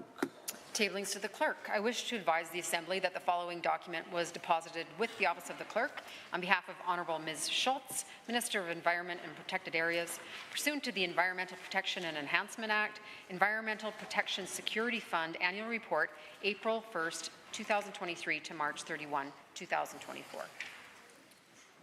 Members, there were no points of order today. Gold star for everyone. Brings us to orders of the day, orders du jour. The Honourable Government House Leader? Yes, Mr. Speaker. I rise to request unanimous consent to waive Standing Order 8.1 in order to proceed to government business. Honourable members, this is a request for unanimous consent. That is to set aside the other business of the day to proceed immediately to government business. I will ask only one question. Is there anyone opposed to providing unanimous consent? If so, indicate now. Unanimous consent is granted. Motions. Motion number 50, Honourable Mr. Scow. The Honourable the Government House Leader. Thank you, Mr. Speaker. I rise today to move Government Motion 50 as found in the order paper, and it reads as follows. Be it resolved that the membership of the Assembly's committee be replaced as follows. A, on the Standing Committee of Alberta Heritage Savings Trust Fund, that Mr. Dick replace Honourable Mr. Hunter. Apologies, Mr. Hunter. B, on the Standing Committee of Legislative Offices, that Ms. Lovely replace Mr. Long and that Mr. Lunty replace Honourable Mr. Hunter.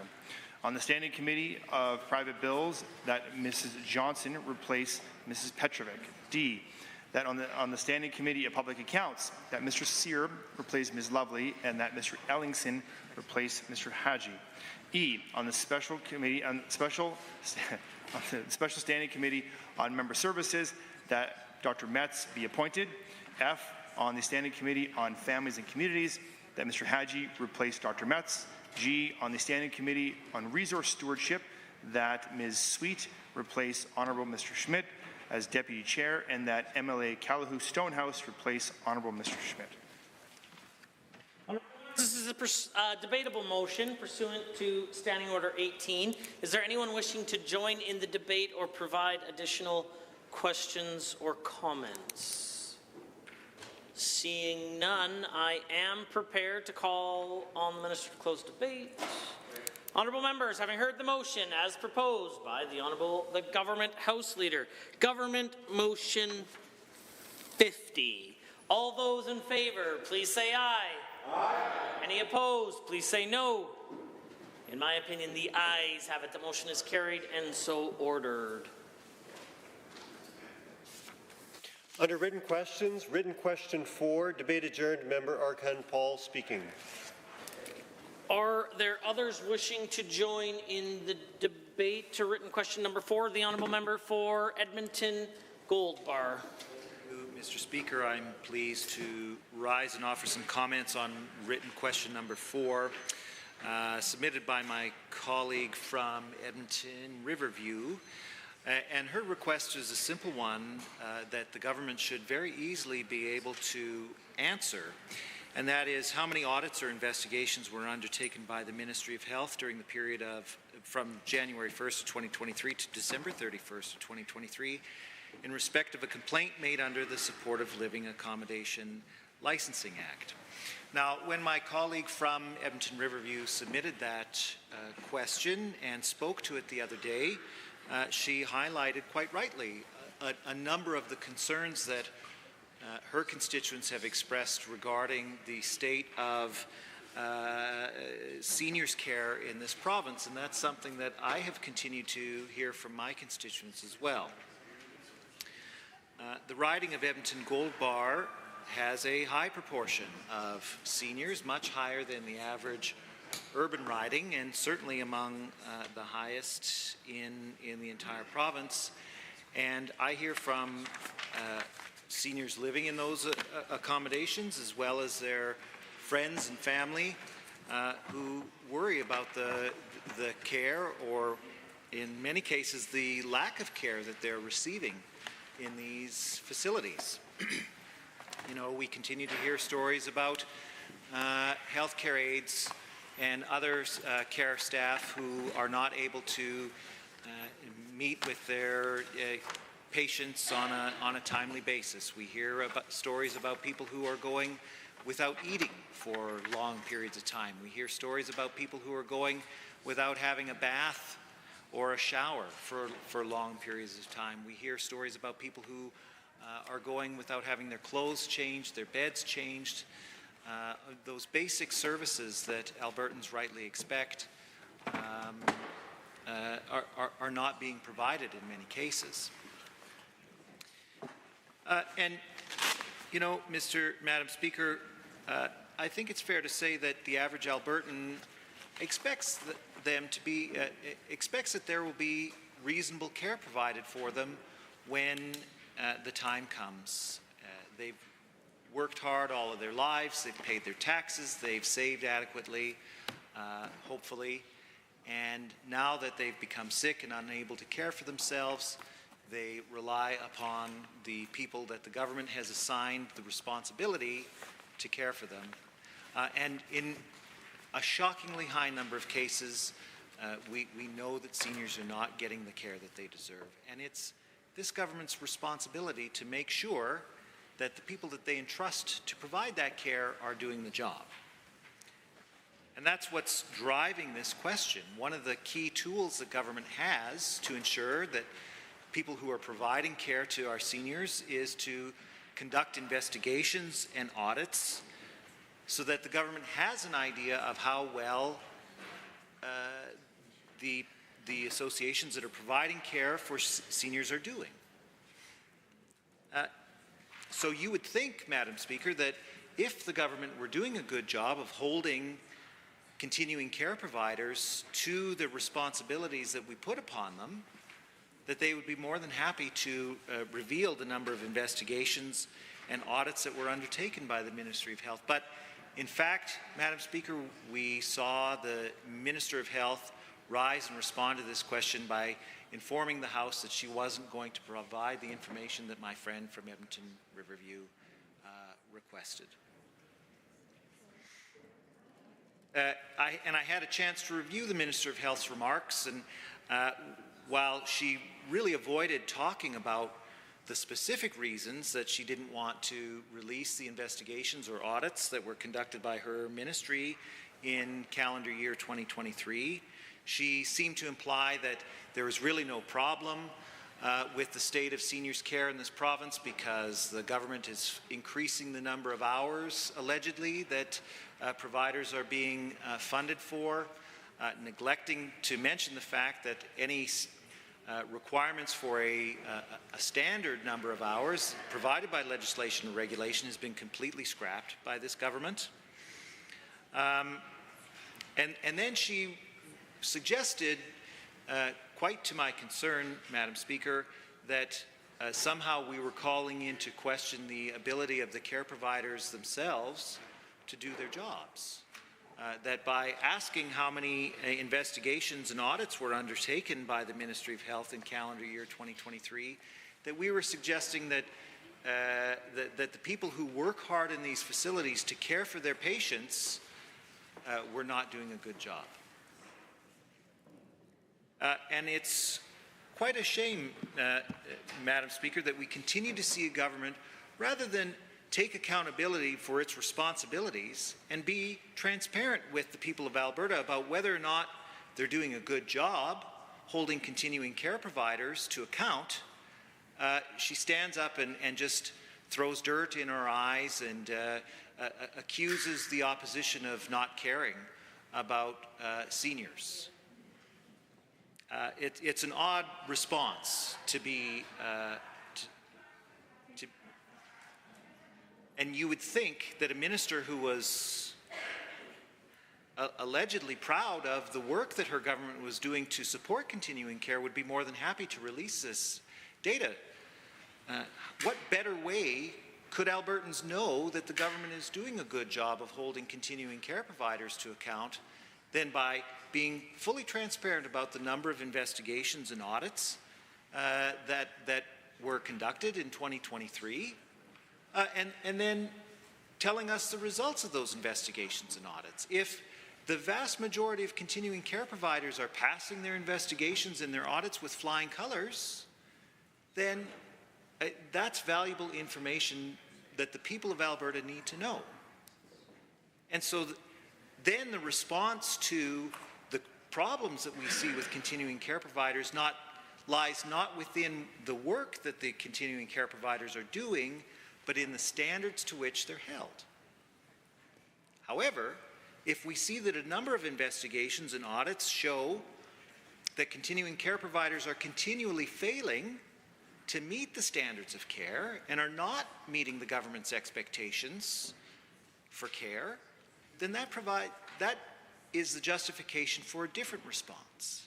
That we need to do more to enforce the standards of care and make sure that continuing care providers are living up to the expectations that the people of Alberta have put upon them.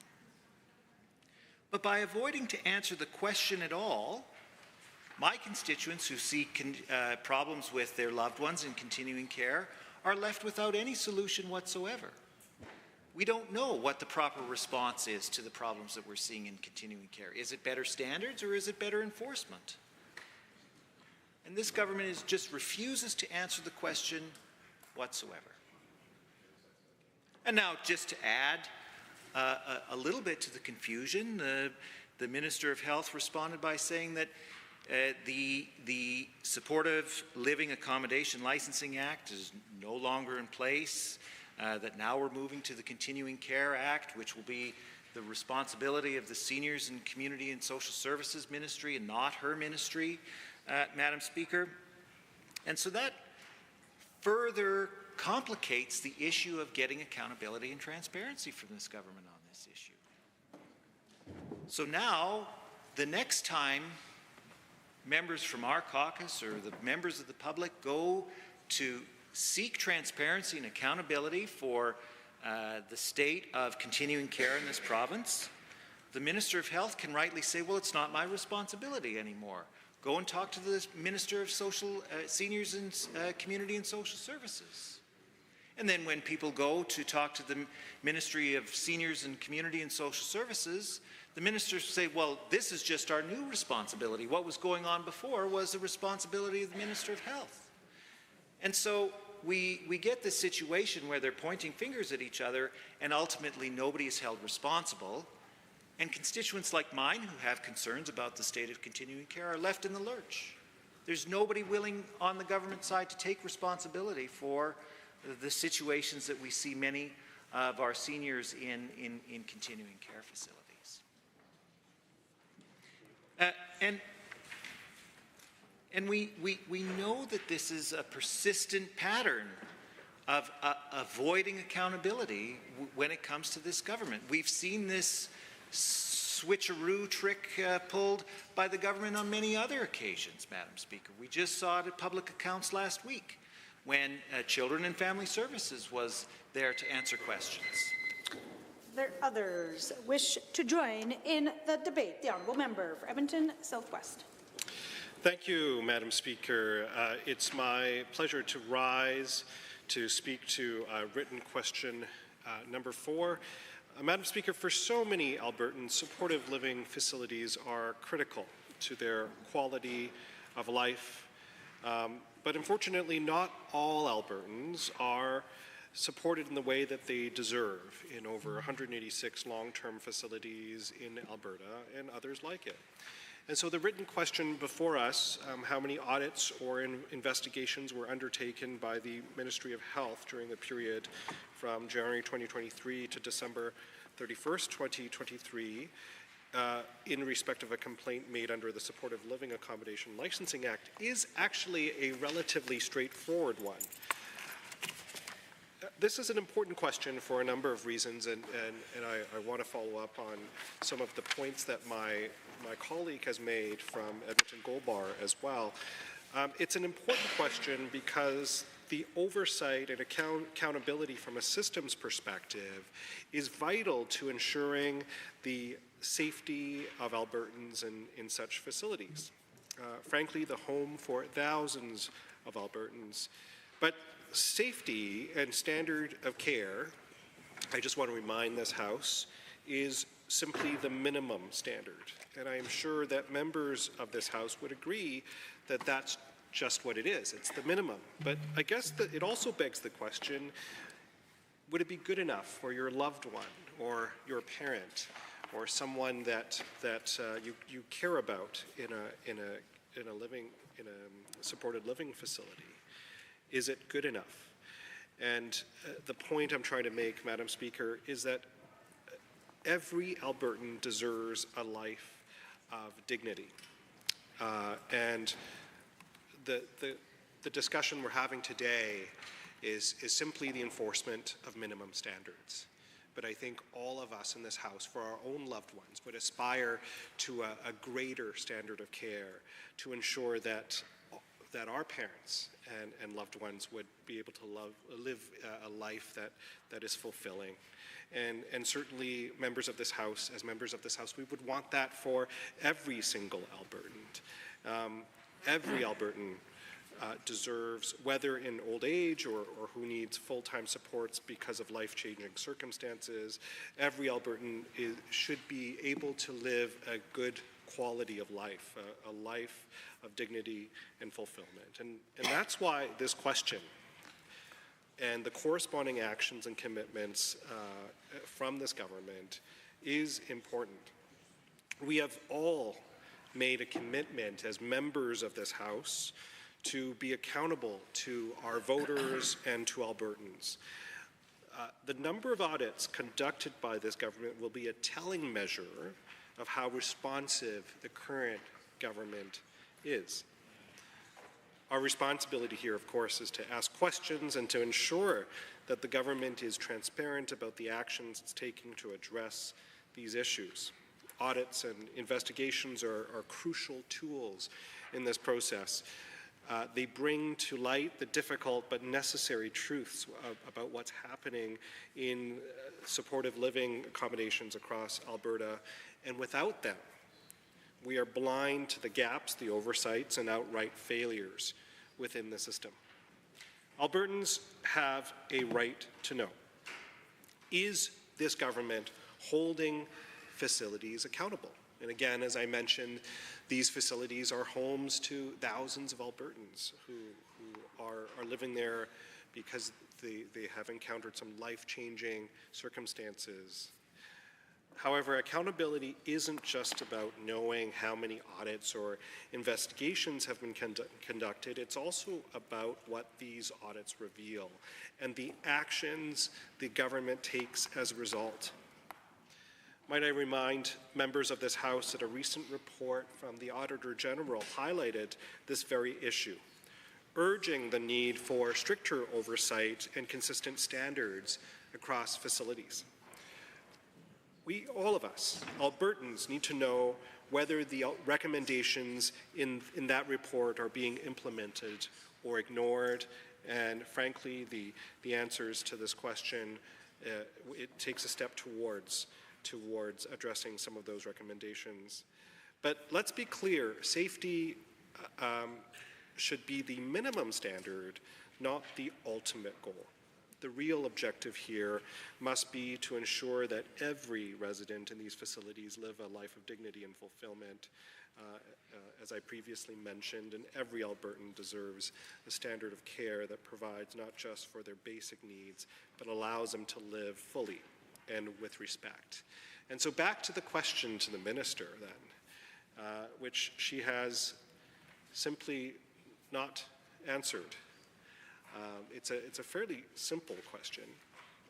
In some ways, this government is asking Albertans to trust us, to trust them. But let me just point out that trust is not enough. Let's look at our current state of healthcare, for example. There is no question that our system is in crisis. Wait times are through the roof. Over 800,000 Albertans do not have access to a family doctor. A constituent recently shared with me that he had to wait over 18 months for a hip replacement, despite being in excruciating pain. And another constituent shared that she had to wait over 6 weeks for cancer surgery, despite being told that the size of her tumor would have doubled by then. Madam Speaker, this government is failing Albertans on health care, and it is disappointing that this government is not able to adequately answer such a simple question that we've put forward. This government, this system is, the current healthcare system is under tremendous strain and pressure, and Albertans are paying for it. So according to the Alberta Medical Association, without those Albertans without a family doctor are likely to face chronic conditions that are impossible to manage, and new issues, including cancers, may go unnoticed until they are past the point of effective treatment. So many Albertans, especially those who do not have access to a family doctor, that's certainly a risk that they face.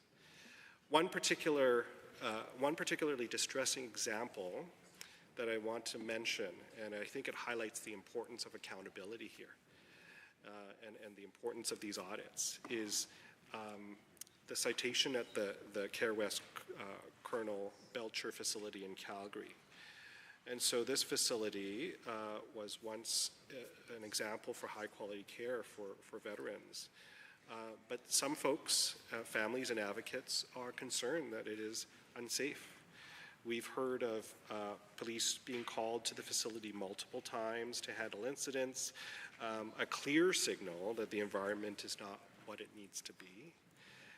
Mixing residents with vastly different care requirements has created an atmosphere where everyone's safety is compromised, and this is simply unacceptable. This is one example, Madam Speaker, of why audits are so important, why these tools of accountability, and why having this information available for Albertans, certainly for this side of the House, so that we can have a discussion in this chamber is incredibly important.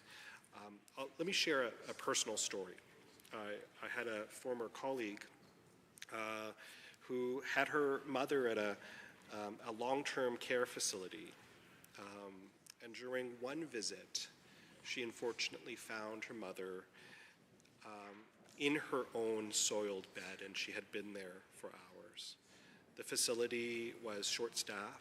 The staff were, without question, overworked. But whatever the reason, I think we would all agree in this House that that particular situation was and is unacceptable.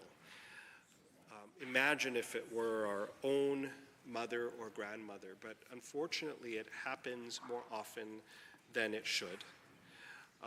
The Minister of Health seems to be reticent to share numbers and cases, but as I've mentioned, trust alone isn't enough. We have a responsibility in this House to ensure that all actions done by this government sees the light of day, and Albertans deserve to know that continuing care providers are providing adequate care. I guess my question to the minister is, what is the government and what is her ministry hiding? We must ensure that the standards of care are being provided. It's a simple, simple request. And as my... Are there others that would like to join the debate on written question number 4? Seeing none, I will call the question on question 4. All those in favor, please say aye. Any opposed, please say no. It is defeated.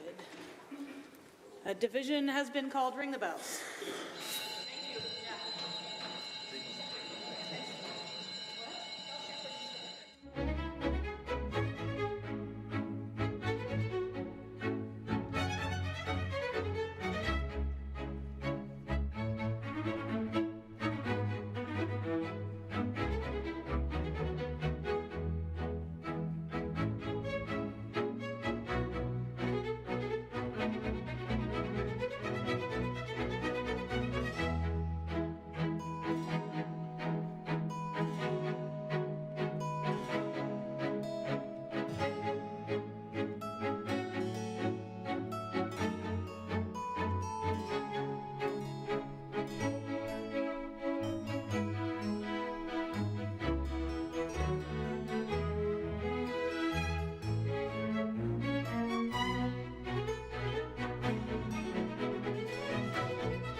Members, a division has been called on written question number 4. All those in favour of the written question, please rise. Mr. Haji, Ms. Algenaid, Honourable Member Hoffman, Mr. Ip, Member Calahoo Stonehouse, Honourable Mr. Egan, Mr. Ellingson, Member El-Maligi, Mr. Shepherd, Member Kiande, Member Batten, Member Irwin, Member Boparai, Honourable Mr. Schmidt, Mr. Deol, Member Loyola, Dr. Metz. All those opposed to written question number 4, please rise. Honourable Mr. Guthrie, Honourable Mr. Nicolaides, Honourable Ms. Schultz, Honourable Mr. Williams, Honourable Mr. Glubish, Honourable Minister LaGrange, Honourable Mr. Horner, Honourable Mr. Scow, Honourable Mr. Ellis, Honourable Mr. Amory, Honourable Mr. Newdorf, Honourable Mr. Lowen, Honourable Mr. Wilson, Honourable Mr. Jean, Honourable Mr. Dreeshen, Honourable Mr. Nixon, Mr. Long, Mr. Rosewell, Honourable Mr. Turton, Honourable Mr. Yassin, Honourable Ms. Furr, Honourable Mrs. Sani, Mr. Getson, Honourable Mr. Sigurdsson, Honourable Mr. Nally, Honourable Mr. Hunter, Mr. Yao, Mr. Wright, Mr. Van Dyken, Ms. Pitt, Mrs. Johnson, Mr. Sear, Mr. Lunty, Mr. Weeb, Mr. Boychenko, Mr. McDougall, Mrs. Petrovic, Mr. Stephan, Mr. Dick, Honourable Ms. Armstrong-Hominick, Ms. de Jong, Mr. Sinclair, Mr. Bouchard, Mr. Singh, Ms. Lovely. Mr. Speaker, total for the motion, for the question, 17, total against 45. The question is defeated.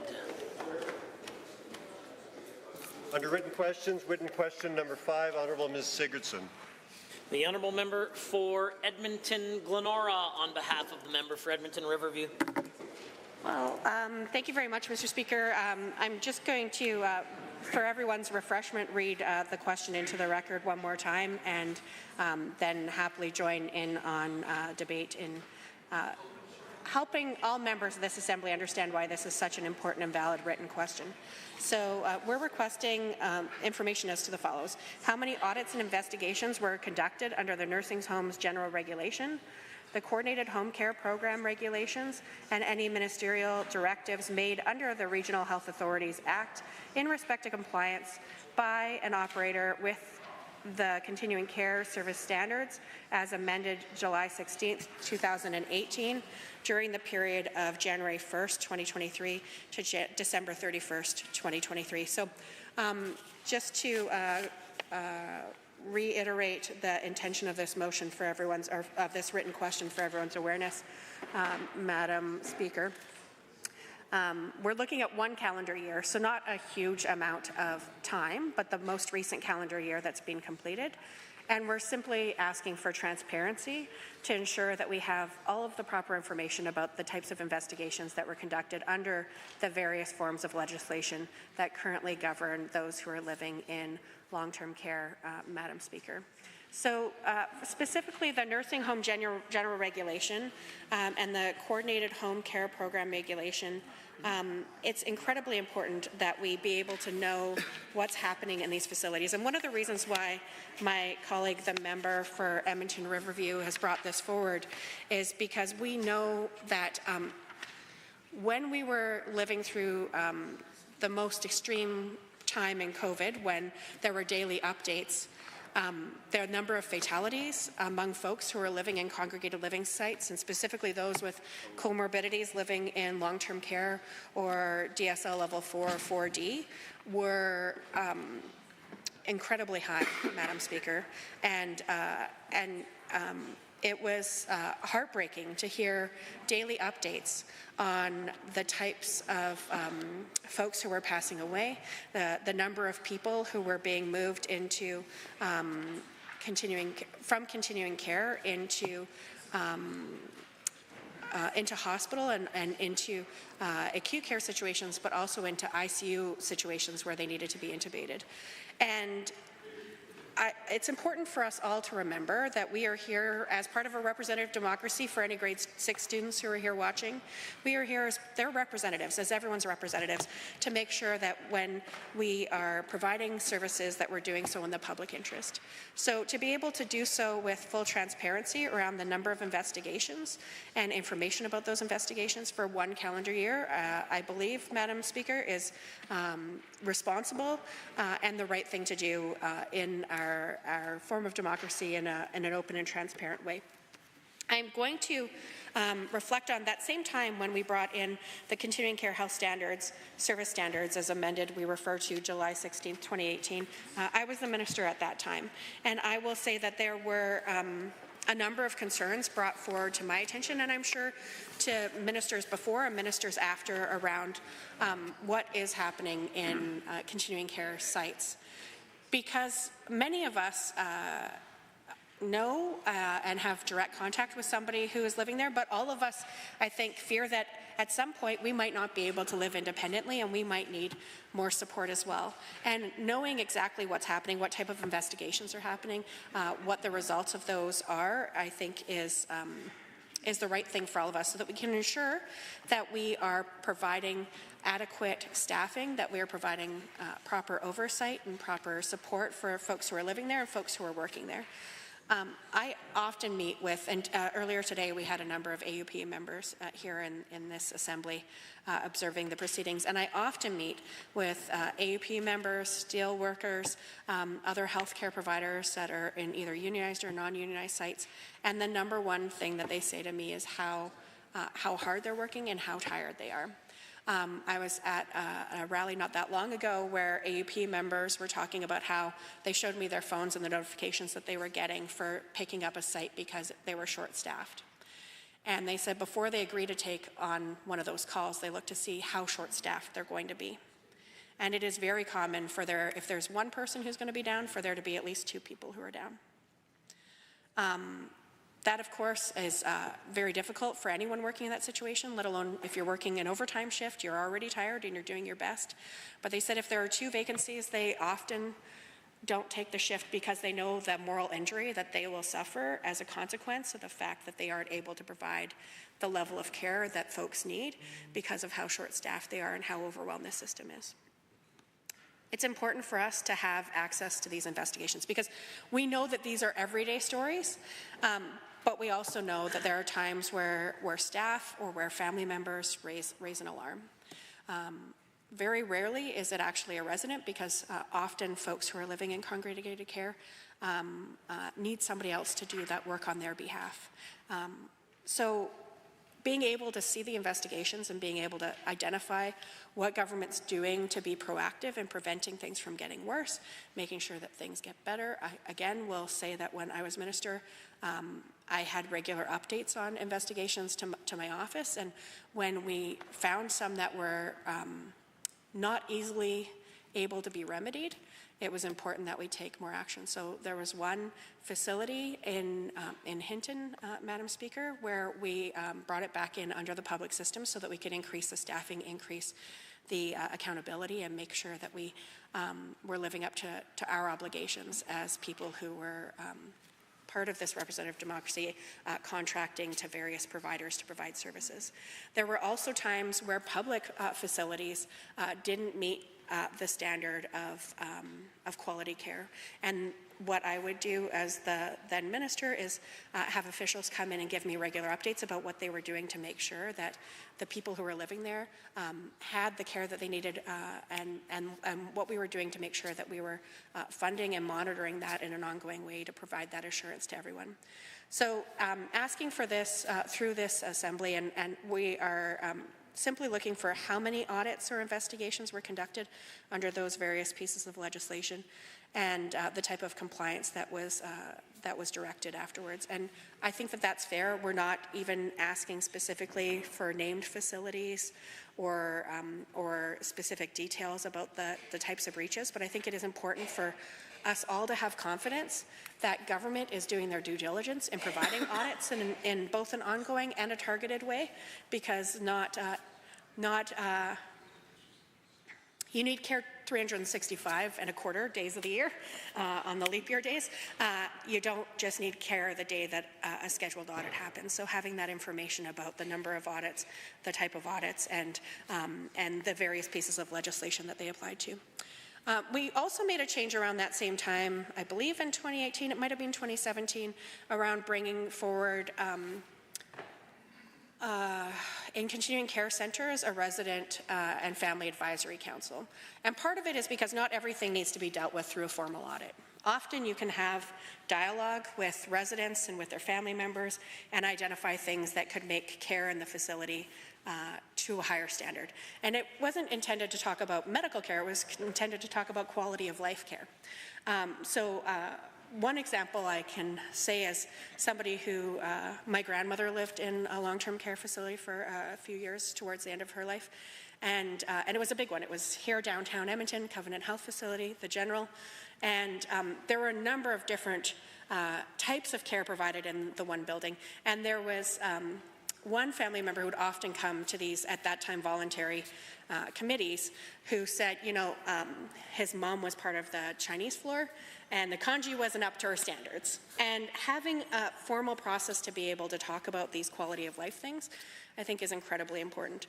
But it's also important that the medical side be accounted for, open and transparent. So I'm grateful that we have the less formal structures through things like the resident and family advisory councils now. But I do think it's important that we have greater transparency around investigations and the type of compliance issues that were identified, particularly when it comes to staffing and making sure that we have the right people providing the right care for the people that we all love and that we all represent. So I'm very grateful to my colleague, the member for Edmonton Riverview, for bringing this forward, and her past experience, of course, as the Minister for Seniors and Housing. She knows how important it is that we have these frequent audits, and she knows the value of reporting it publicly so that we can all make sure that we're doing our best job as legislators in this place to provide the resources necessary for everyone to live a dignified and safe life. Madam Chair. Are there others who would like to join this debate on written question 5? The Honourable Minister of Health. Thank you, Madam Speaker. Thank you to the member for the question. The nursing homes general regulation is no longer in effect in Alberta, as it has been replaced by the Continuing Care Act and its regulations effective as of April 1st of 2024. But we did bring in the Act previously in 2023. Therefore, we reject the premise of your question. Currently, the Ministry can inspect operators and providers who fall under the jurisdiction of the Act at any time, Madam Speaker, including unannounced visits to determine compliance to the Act. Alberta Health employs a variety of enforcement tools to address the situation prior to it potentially getting worse, and we'll continue to do that, Madam Speaker. So this might involve having a conversation with the operator about the accommodation standards and various ways in which compliance can be achieved in their particular setting, offering consultation to prospective applicants and initial site visits, attending a resident and family council to see how administration is listening to suggestions for improvement and concerns. And that's something that we brought in, Madam Speaker. We want the family to be more involved in their continuing care facilities with their loved ones, or issuing immediate actions during inspections when issues are observed. So regular inspections are conducted to make sure operators are following accommodation standards and care standards if an operator also provides is provided publicly funded care. Most of these inspections are unannounced, and the results are shared publicly at https://standard, STANDARDS, and licensing, LICENSING, at .alberta.ca. Just so everybody is clear, because I have heard some misinformation on where the website is. So this promotes both transparency and accountability, Madam Speaker, and of course the members opposite and anyone in the public is encouraged to go there and have a look at that information. There are also other significant reporting requirements, including the Minister requires reporting from operators in advance of any plan changes to services or settings, and reporting is required as soon as possible after an incident that did or could negatively impact the health, safety, or well-being of residents or clients. This is mandatory, Madam Speaker. Alberta Health accepts complaints of an accommodation's non-compliance with the supportive living accommodation licensing standards, and current information about licensing status, compliance to accommodation, and care standards and complaints can be found at Alberta Health's Continuing Care public reporting website. Again, all of this information is public. It can be looked at. It's there for everyone who wants to have a look at it.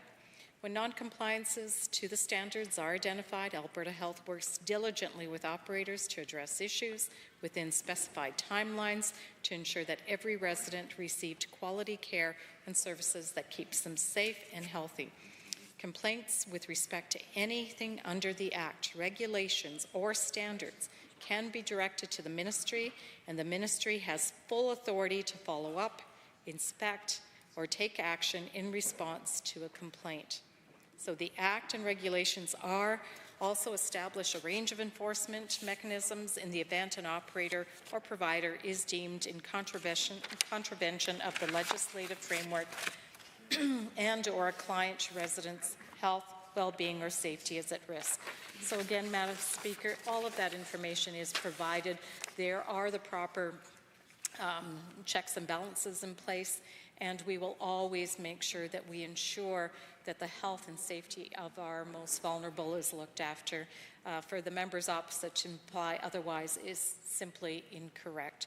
So again, all the information is public, easily accessible, and I look forward to sharing more as time goes on.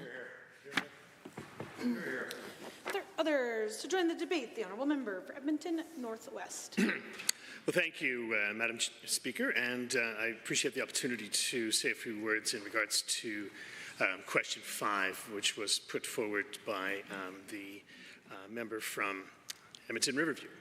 And I find it disappointing that the minister might suggest that in any way providing information about how many audits or investigations under the Nursing Homes General Regulation or the Coordinated Home Care Program regulations or any ministerial directive made is somehow suggesting that the fine women and men who provide care across our province aren't doing anything but trying their very best to look after very vulnerable Albertans.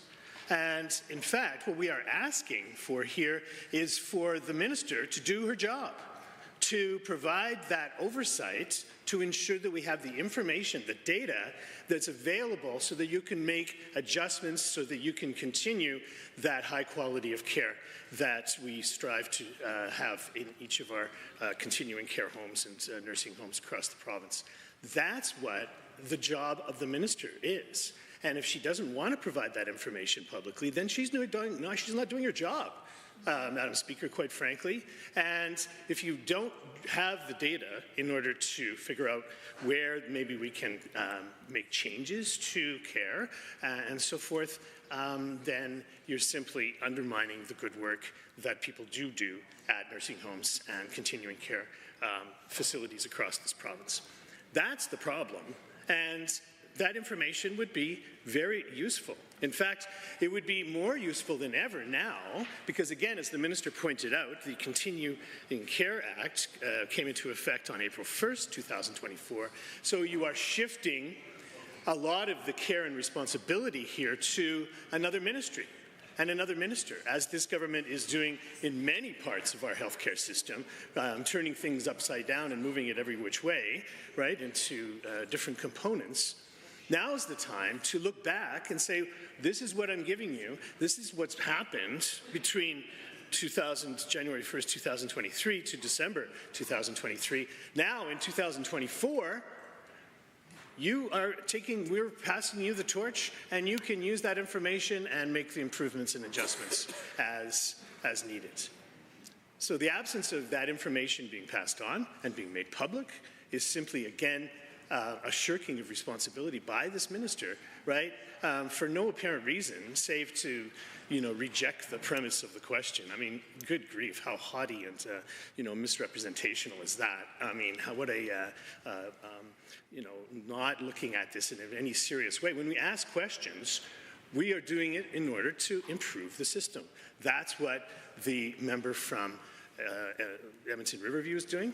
That's what we're doing here this afternoon, right? It's not an inquisition. It is an information gathering opportunity, right? Simple as that. And if you try to politicize it or somehow, look down your nose at that process, you're looking down at the nose of the people who are doing that job in these facilities around the province. You're not judging them. They look at this information too and make sure that they know where they can make adjustments, right? These are very large facilities, often operators operating many different facilities all around the province, in different parts of the city at least. So they know, and then they're happy to make adjustments, right? It's not as though they're running anything in secrecy. Quite the opposite. It's this provincial government that is running things in secrecy by withholding this information when they should be sharing it for all Albertans to be able to use. So, yeah, I find it disappointing. I find it, disturbing, certainly. I have several facilities in my constituency that do a great job. There's no two ways about it. And they had perhaps the most difficult circumstances in a generation or several generations with the pandemic, having to deal with the pandemic at the same time as running these facilities. So what a great place, what a great chance to look at maybe what happened during the pandemic, immediately afterwards with 2023, look at those two pieces together with the data that must be there somewhere, right? And figure out a better way to move forward in the future. The province is growing fast, and our seniors population is growing just as quickly or even more quickly. What better time than the present to make adjustments through using data and scientific method to make sure that we're looking after those seniors in the best way possible. I know that the facilities that I have in my constituency, they're constantly making adjustments, and it's not an easy job to do. They don't look at audits or investigations as some kind of police action, somehow compromising their ability to do their job. Quite the opposite. They look at audits as a way to make sure that they are doing their job and that they can demonstrate it. An audit can show something good too, right? It's not a punitive thing. You can go and do an audit or an investigation and say, you know what? That facility is doing a great job under the circumstances, even though they might be compromised through underfunding, through poor quality programs on a provincial level. But look at them holding it together and doing a great job for Alberta seniors. So there's a number of questions here this afternoon that have a similar theme. And all of them are to do with very basic information that should see the light of day. We know that the Continuing Care Act moves this area of responsibility from one ministry to another. And we want to watch that very carefully because a lot of people in Alberta are saying that each of these moves to dismantle Alberta Health Services into 5 different pieces, I believe, something like that, right, is simply a cover to forward the motive of more private health care here in the province of Alberta. That's what it is. Lots of people are saying that, right? So prove us wrong. Say, no, we're not doing that at all. We are going to improve things. We're going to work on the audits and the investigations that we had before.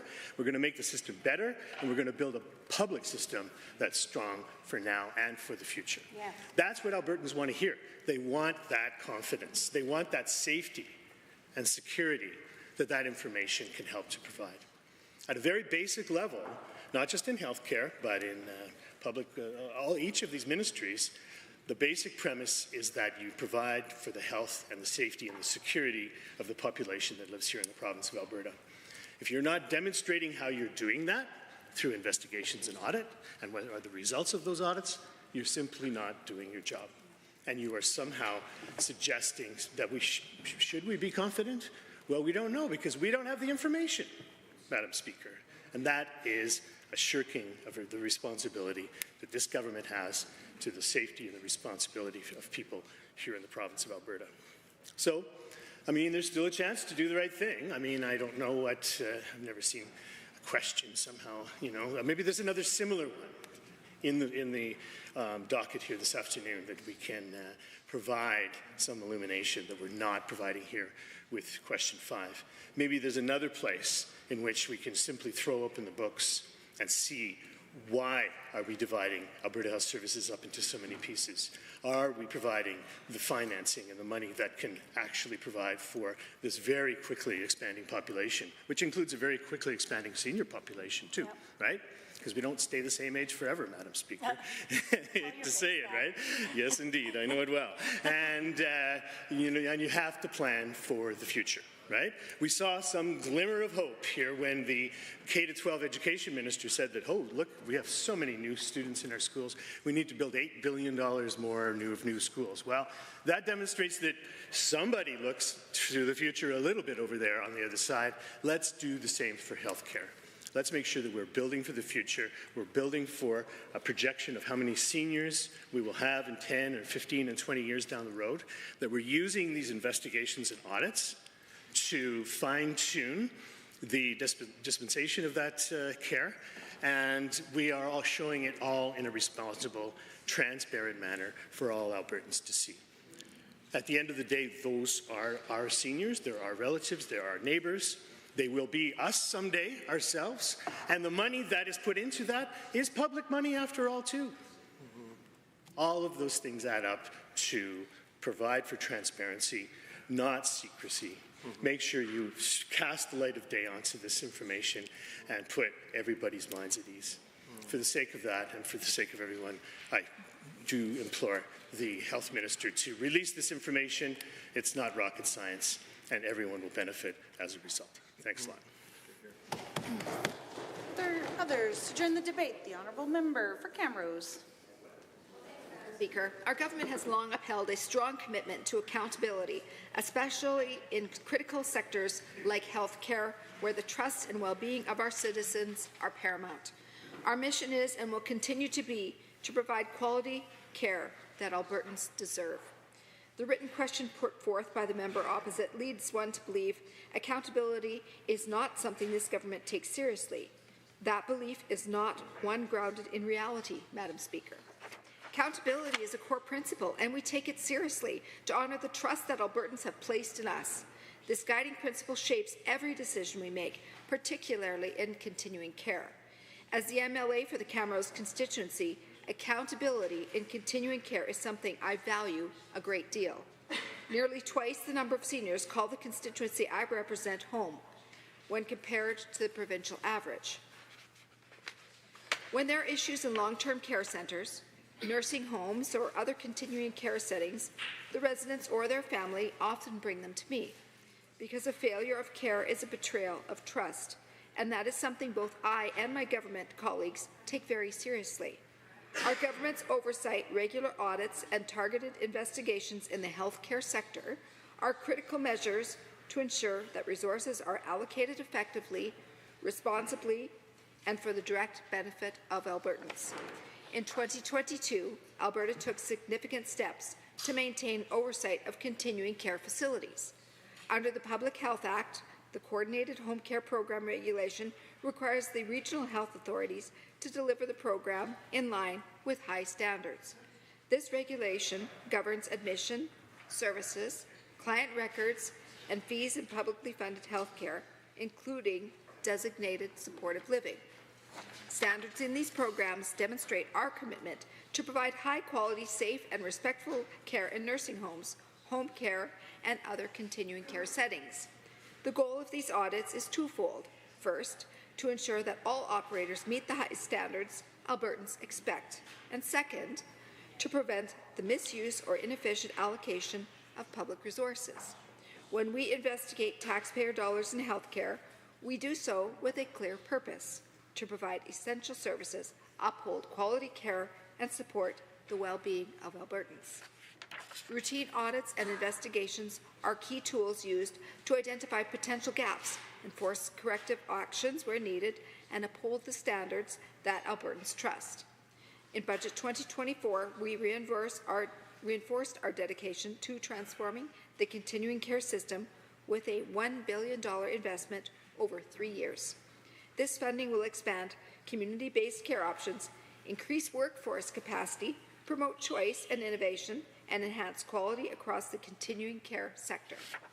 Additionally, Budget 2024 includes funding to gradually increase direct care hours in continuing care homes, helping us provide person-centered care to improve quality of life for Albertans and ease the burden on health care workers.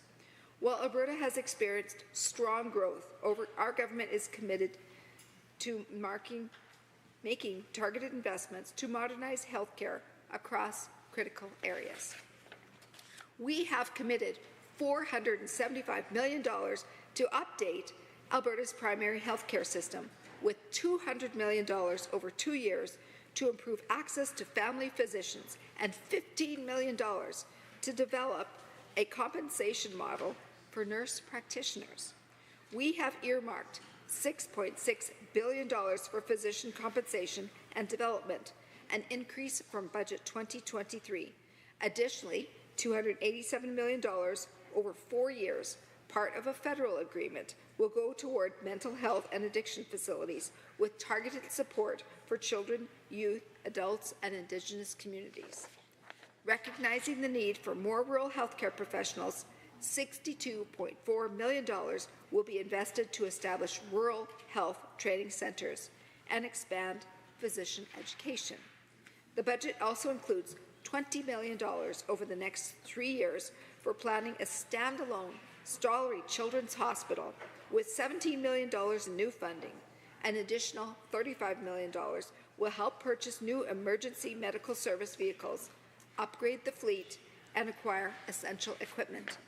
To support Albertans facing addiction and mental health care challenges, we are continuing the Alberta Recovery Model with a total allocation of $1.55 billion to ensure access to recovery resources.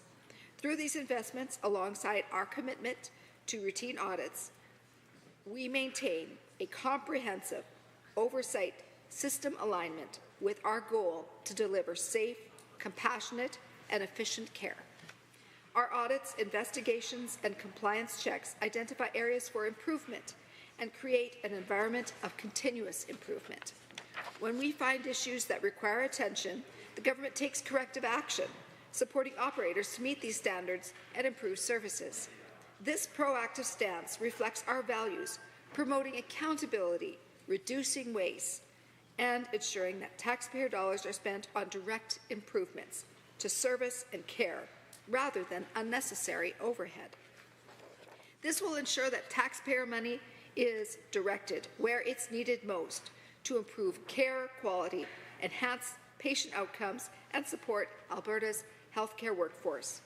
Our approach to healthcare oversights also builds public trust. Albertans deserve to know that their government is committed to accountability, actively monitoring care in their communities. Through consistent and transparent audits, we demonstrate this commitment, reinforcing Alberta's reputation as a province that prioritizes the well-being of its citizens.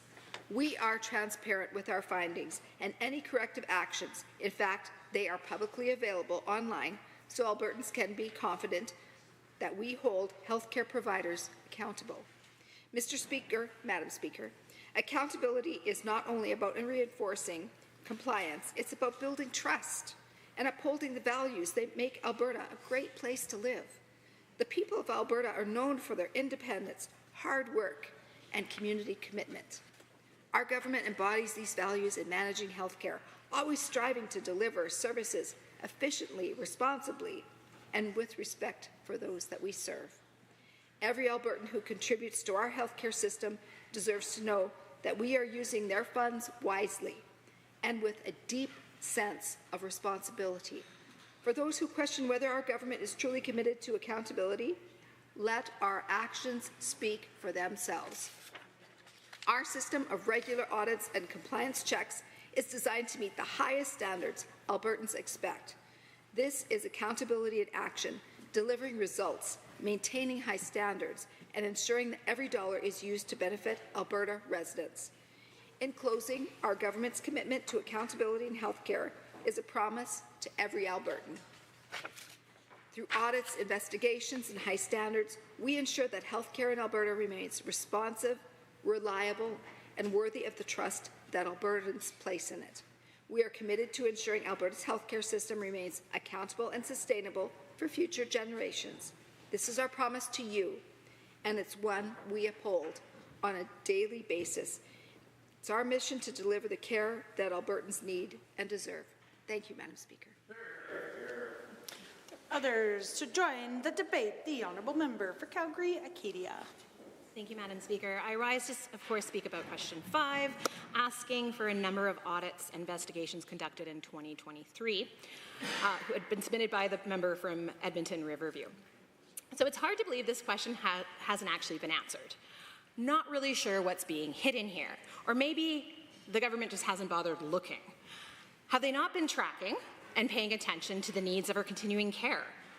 Why haven't you produced a number? Are we going to wait for this government to present a bill similar to that, the Bill 25 they introduced earlier this week, the Child Care Amendment Act that literally just bounces accountability from ministry to ministry? The world learned many lessons having moved through the peak of the COVID-19 pandemic. We know that airborne viruses are quite serious. We know that thousands upon thousands of Albertans died in the last number of years, and will continue if this government continues to speak out of both sides of their mouths, providing polarizing information and leaving Albertans confused. If the government are as transparent with your findings as claimed by the member from Camrose, why is it then that this government is denying science, ignoring the facts? This is avoiding accountability, Madam Chair. Another huge lesson was that it was painfully, harmfully clear that we are not doing enough to ensure the appropriate care or respect for our fellow Albertans in our senior homes and continuing care. Does this government believe those concerns were fixed by fairies, maybe some gnomes, or maybe they think that their thoughts and prayers has improved the system? The health minister likes to use an expression credited to Albert Einstein, and I quote, "Insanity is doing the same thing over and over and expecting a different result," end quote. So, does that mean that the health minister will do more than send thoughts and prayers? Will we see transparency and accountability? It was worth a try. I've stood in this chamber before and shared stories of my years practicing as a registered nurse. But did you know I was also a nursing instructor? Sure was. And I had the honor of helping create professional, accountable, and amazing nurses. Their first clinical placement for those eager new nurses is always inside a seniors continuing care centre. The reason why it's first is because time spent building connections with seniors allows these students to learn how to speak to patients, by which the way is actually really important, especially when working with people in some of their most vulnerable states. So why do I share this? It's because it's never failed to impress me the reactions from my students super early in their placement. They have to make sense of what they're seeing and being asked to do relative to what they've learned through their studies. They would start horrified and shocked that so many patients would simply wander around the unit all day, hang out in the same chair, or even worse, would be confined to their bed. Did you know that for every day a patient is on bed rest, it requires at least a week to regain their strength? A week. A lack of movement or bed rest can cause pressure sores, weakened bones, weak muscles, stiff joints, blood clots, and decreased cognition, all resulting in increased mortality. The nursing students would always point out that the, and I quote, gold standard care was not happening, even though all their schooling had told them otherwise. By the end of their placement, nursing students had all incorporated different ways to encourage mobility into their practice, and, as a proud instructor here, shared their tips with the unit staff. They noted a problem, brainstormed a solution, and shared that information, which is exactly the type of analytical thought and solution production that is necessary to be a successful nurse. However, what the nursing students also frequently noted was that there was simply too much to do, too little time, and far too many needs for baseline staffing. Even with the addition of 8 eager nursing students, there was simply too much to do. So what happens when you don't have enough to do? Well, you have to cut something, Madam Speaker. Sure, a couple times you can stay late, but you can't do that forever. You're just going to burn out. And this, Madam Speaker, is why this question is so important. We need to know how the changes this government is making to public health care, we need to know if they are providing the necessary and vital care for our Albertans. Madam Speaker, my grandmother passed away almost 2 years ago. She spent her last few years living in a continued care centre. This was incredibly scary. It was scary because we knew how underfunded our healthcare system has been, because we knew how overworked our vital continuing staff care are, and we were in mourning.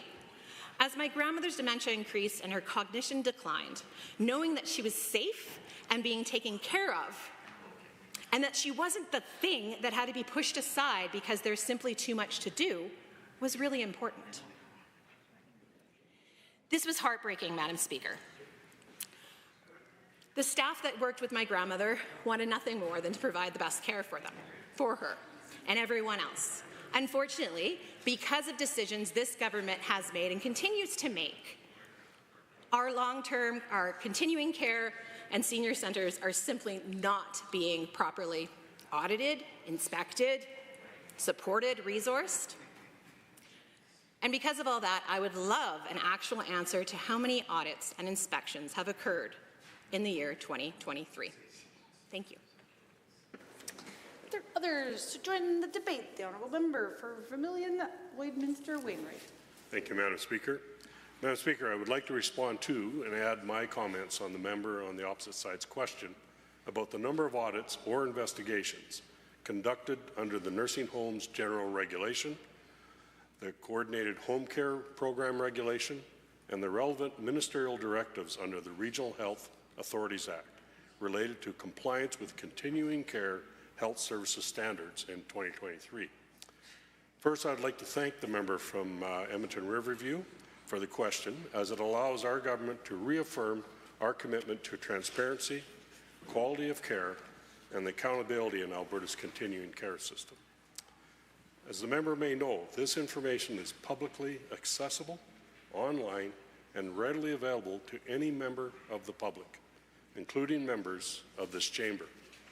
The website to visit for these updates and publicly available information is on standardsandlicensing.alberta.ca. It is important to state that this government takes non-compliance issues in continuing care very seriously.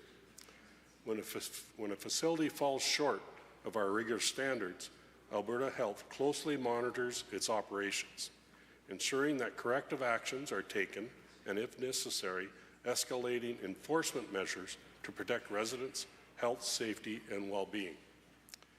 To further emphasize our UCP government's commitment towards the quality of continuing care for all Albertans, I'm pleased to note, Madam Speaker, that our government recently expanded Alberta Health's licensing and compliance monitoring branch within the continuing care division. This division, which focuses specifically on compliance and investigation, now has a greater capacity to respond to ongoing or emergent concerns more effectively than ever before. Our commitment is reflected in our continued investments. For instance, in Budget 2024, we allocated a historic $1 billion over 3 years to transfer Alberta's continuing care system. This investment isn't just a number, it reflects real improvements that will be felt by residents, staff, and families across Alberta. These funds are being used to enhance workforce capacity, increase community-based care, expand choice, foster innovation, and crucially improve quality across our continuing care facilities. Furthermore, Budget 2024 included targeted funding to incrementally increase direct hours of care within our continuing care homes. This commitment is more than a financial investment. It represents an investment in the lives of our residents and the well-being of the staff who serve them. By increasing direct hours of care, we aim to provide a higher standard of in-person centered care that will not only improve the quality of life for our residents, but also alleviate demands on our healthcare staff. This support fosters a more compassionate, responsive, and humane environment across Alberta's continuing care homes. In addition, this year we introduced the Continuing Care Act, which came into effect April 1st, 2024. The introduction of the Continuing Care Act this year underscores our government's dedication to reforming and modernizing Alberta's continuing care sector. This new legislation brings consistency in licensing and compliance monitoring, allowing Alberta Health to assume a comprehensive oversight role that spans the spectrum of continuing care. The Act allows for a modernized, person-centered approach that recognizes dignity, respect, and unique needs of residents and staff alike. Importantly, the Act is designed to adapt to the evolving needs of Albertans, incorporating advancements and emerging best practices into care delivery while ensuring that standards keep pace with the realities of modern healthcare. The consistency will be invaluable in maintaining high-quality standards across all facilities. The Continuing Care Act also brings new provisions to safeguard residents by enabling Alberta Health to respond more quickly and decisively to non-compliance, thus reinforcing a culture of safety and respect within all continuing care settings. This is critical to Alberta's continuing care system, where we recognize not only the legal obligation to compliance, but also the moral obligation to provide dignified, person-centered care for every resident. By establishing this legislation, we're not only addressing immediate needs, but also positioning Alberta as a leader in continuing care standards and oversight, a model that other jurisdictions may look to. The Continuing Care Act underscores the government's commitment to upholding person-centered care in continuing care settings. This means striving not only for compliance, but for quality, through tailored fit and compassionate care that allows Albertans to age with dignity, respect, and comfort. So to answer the member's question, yes, Alberta Health remains diligent in its responsibility to monitor, investigate, and enforce standards within our continuing care system. But beyond compliance numbers, we're creating a culture where Albertans in care are valued, respected, and safe every day. Thank you, Madam Speaker. The honourable member for Edmonton Ellerslie. Thank you very much, Madam Speaker. Appreciate it.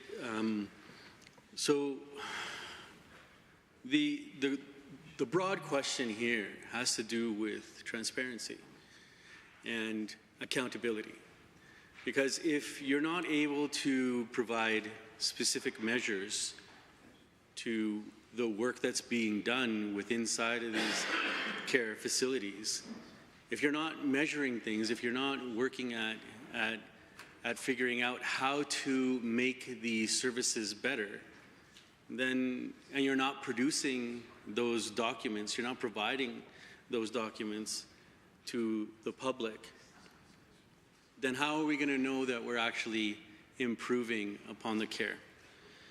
Because, and people have heard me in this House say it before, that that hearing an anecdote here or there does not mean it's data. But all the more reason why we need the data in order to make the decisions that we need to make. Because we are getting anecdotes from family members of people who are in continuing care about how abhorrent the conditions are in some of these facilities.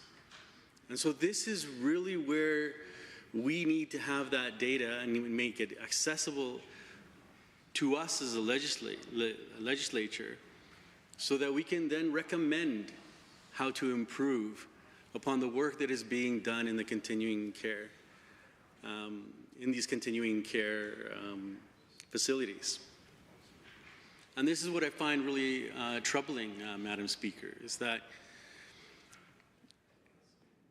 although it's almost as if the government wants to just create a smokescreen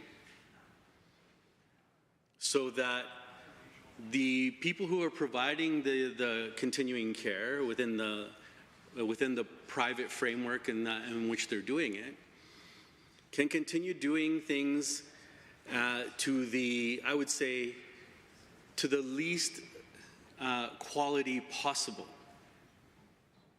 Because there is no regulation holding them up to a particular standard. There are seniors, people in our community that deserve good quality care. And when you look at the situation that a lot of these seniors are in, and I hear these things firsthand from people who actually work in some of these facilities, constituents of mine who come and tell me of the experiences that they're having. And they tell me that because there's no regulation or no policy, that there's a lack of cleanliness, of odor control, nutrition. My own constituency assistant, before they actually started working in the office of Edmonton Ellerslie, actually worked in a continuing care facility, Mr. Speaker, up in Fort McMurray, before she actually came down to Edmonton and started working with me. And she was telling me that, well, she's told me a number of stories, Mr. Speaker. But one of the things that she often comments about from her experience is that a lot of these seniors, immobile in their beds, are often left sitting in their own excrement or urine. Now, of course, I'm not putting the blame on the workers themselves, because they're being completely overworked, which I will get to.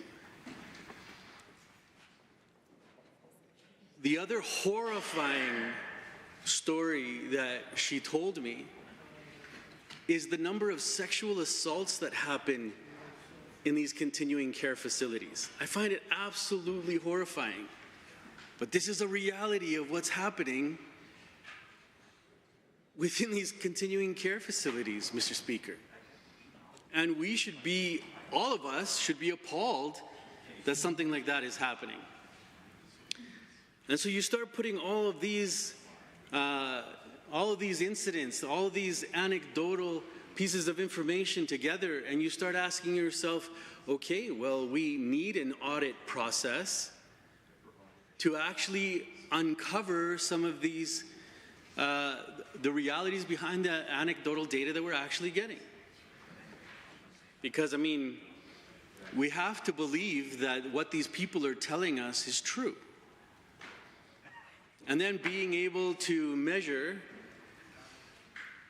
and decipher and actually come up with data so that we can best deal with the situation.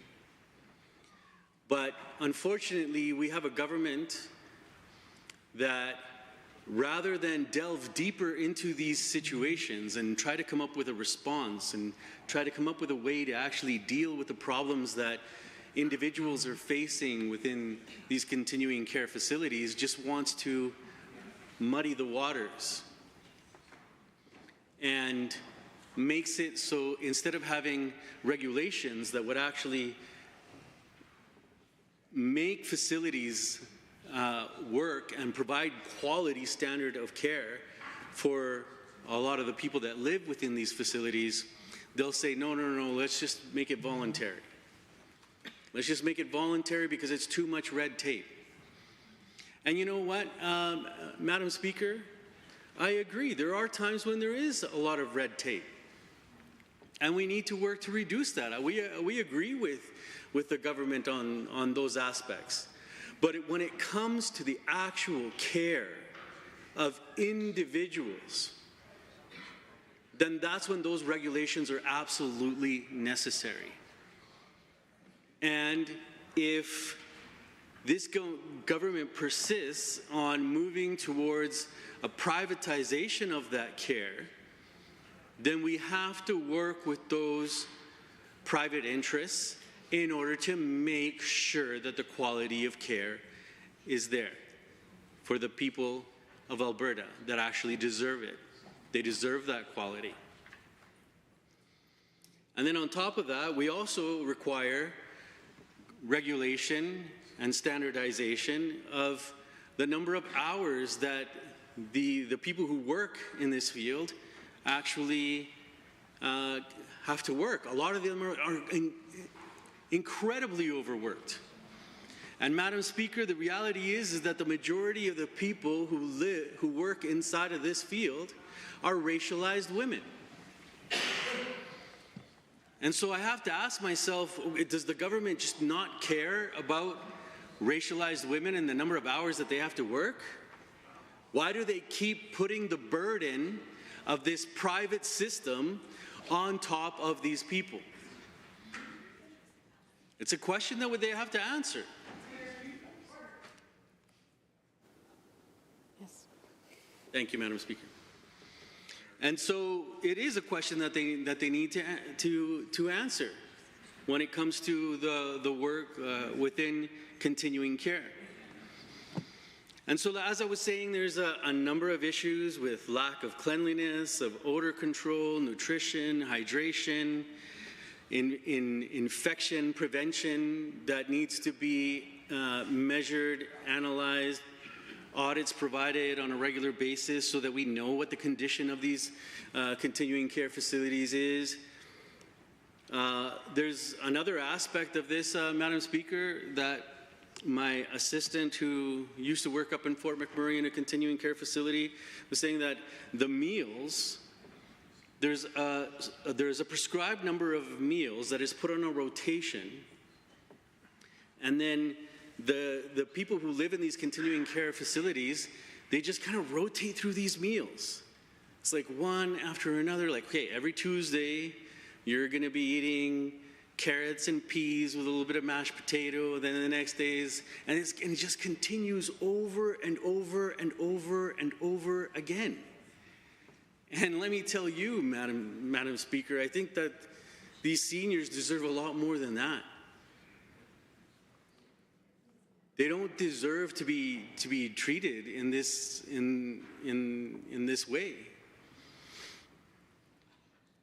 It's imperative that the government be able to respond, provide information, and have regular audits so that regulations can.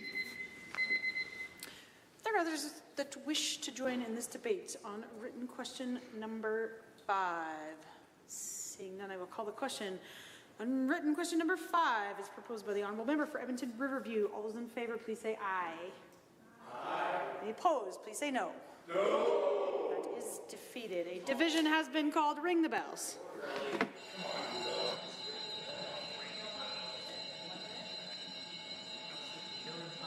What's that?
Honourable members, a division has been called on written question number 5.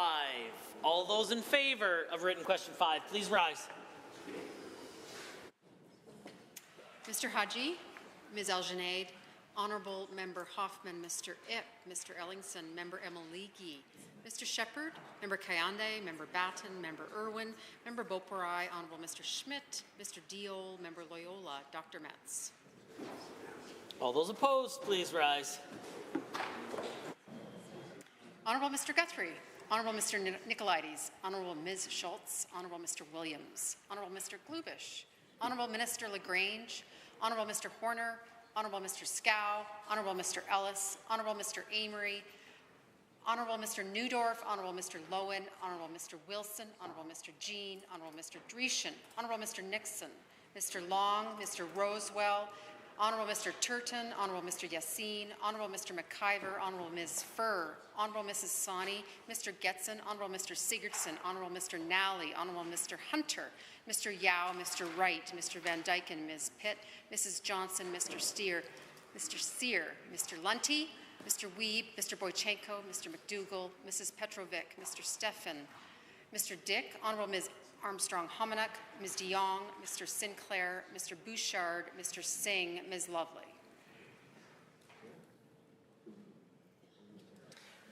Total in favour 15, total against 46. Question is defeated. Written question 6, Honourable Ms. Sigurdsson. The Honourable Member for Calgary Varsity on behalf of the Member for Edmonton Riverview. Thank you very much, Mr. Speaker. I'm pleased to be able to speak to this question. This is written question 6, which was put forward by my colleague from Edmonton Riverview, where we are asking the government how many operators, and we're talking about long-term care, were investigated during the calendar year 2023 for failing to provide the minimum average hours of nursing and personal services as required under Section 14 of the Nursing Homes Operation Regulation Act. Now, we're well aware that that act is now replaced by a new act where there are no hours required, but it's really important that we know where we were prior to this change of no hours. What was happening during 2023 when there was a minimum number of hours of 1.9 hours, and now we've moved to a new system where apparently, according to the minister, providers are required to provide 3.62 hours of care per day, but that is discretionary. This allows flexibility, apparently, to meet the needs of facilities and perhaps patients as well. We need to improve on the care that's being provided to people, and the only way that we can know if we're getting anywhere is by measuring it. So we need to know what is happening, how many people how many institutions were investigated for not providing the required number of hours of care. Now, we understand that those hours are not something that are within the Act anymore, that they are worked out by each institution, but we'd like to know what is the transparency around what is required for each institution and how often are they meeting these standards. Ontario has come through with a minimum of 4 hours per day of care, which is at least a minimum recommendation for care. What are we doing in Alberta? What do we need to do? So at this point in time, what are we measuring? And give us this baseline of what was happening during the year 2023. And this is not on the website that is at all findable on the Service Alberta or the website that talks about regulations and compliance. If this data were available, it would have been much easier for the government to have provided it, and we wouldn't need to be here debating it this time. This seems to be a master class in leading us down the route that there's some information somewhere when in fact it isn't available. So we need to know who is doing these inspections, or how many inspections are actually happening, what triggers an investigation, and how often is this happening in each home. Aren't consumers, as we're now thinking of them, or we're being told to think of them, shouldn't they know what is going on in the different places that they are looking at to move? And how do we hold the operators accountable for not providing the care that they're meant to provide? What happens if there's non-compliance? What happens if there is repeated non-compliance? We cannot improve if we do not know where we're going.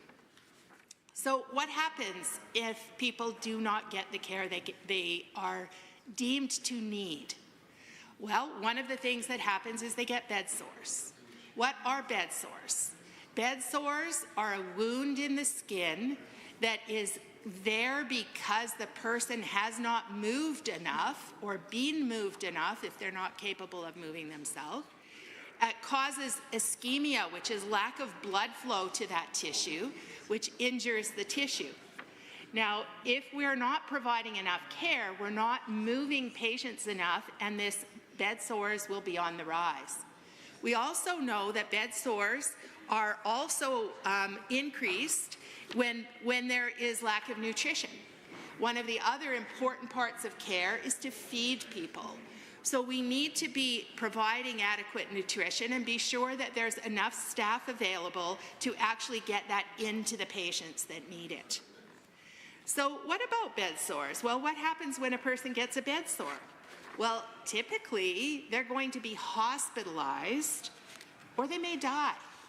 And bed sores are a frequent cause of sepsis, which is an overwhelming infection that causes tremendous pain, morbidity, and illness. It's estimated that in Canada, we spend $3.9 billion per year just on bed sores. So it's critically important that we know what is happening. We can look at the literature. CIHI has reported that the lack of care has led to bed sores have increased from 0.13 per 100,000 hospitalizations to 0.19 per 100,000 hospitalizations. The more we cut back care and don't ensure that care is being provided, this rate is only going to increase. Certainly in my role as a physician, I saw many of my patients that often had multiple sclerosis that were struggling with bed sores.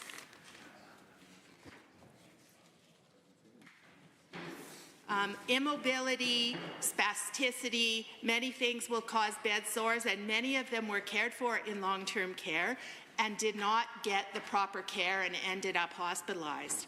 And this causes great human suffering, it causes great cost, it causes great worry. The people that work in the care homes who are unable to provide that care suffer great moral injury. And after a person suffers this injury, they never get back to the way they were before.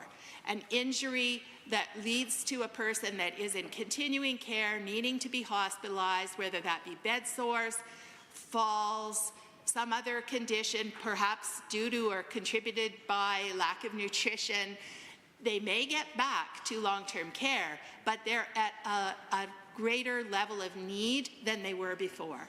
So let's find out what is happening. How often are institutions being investigated for not providing the adequate care?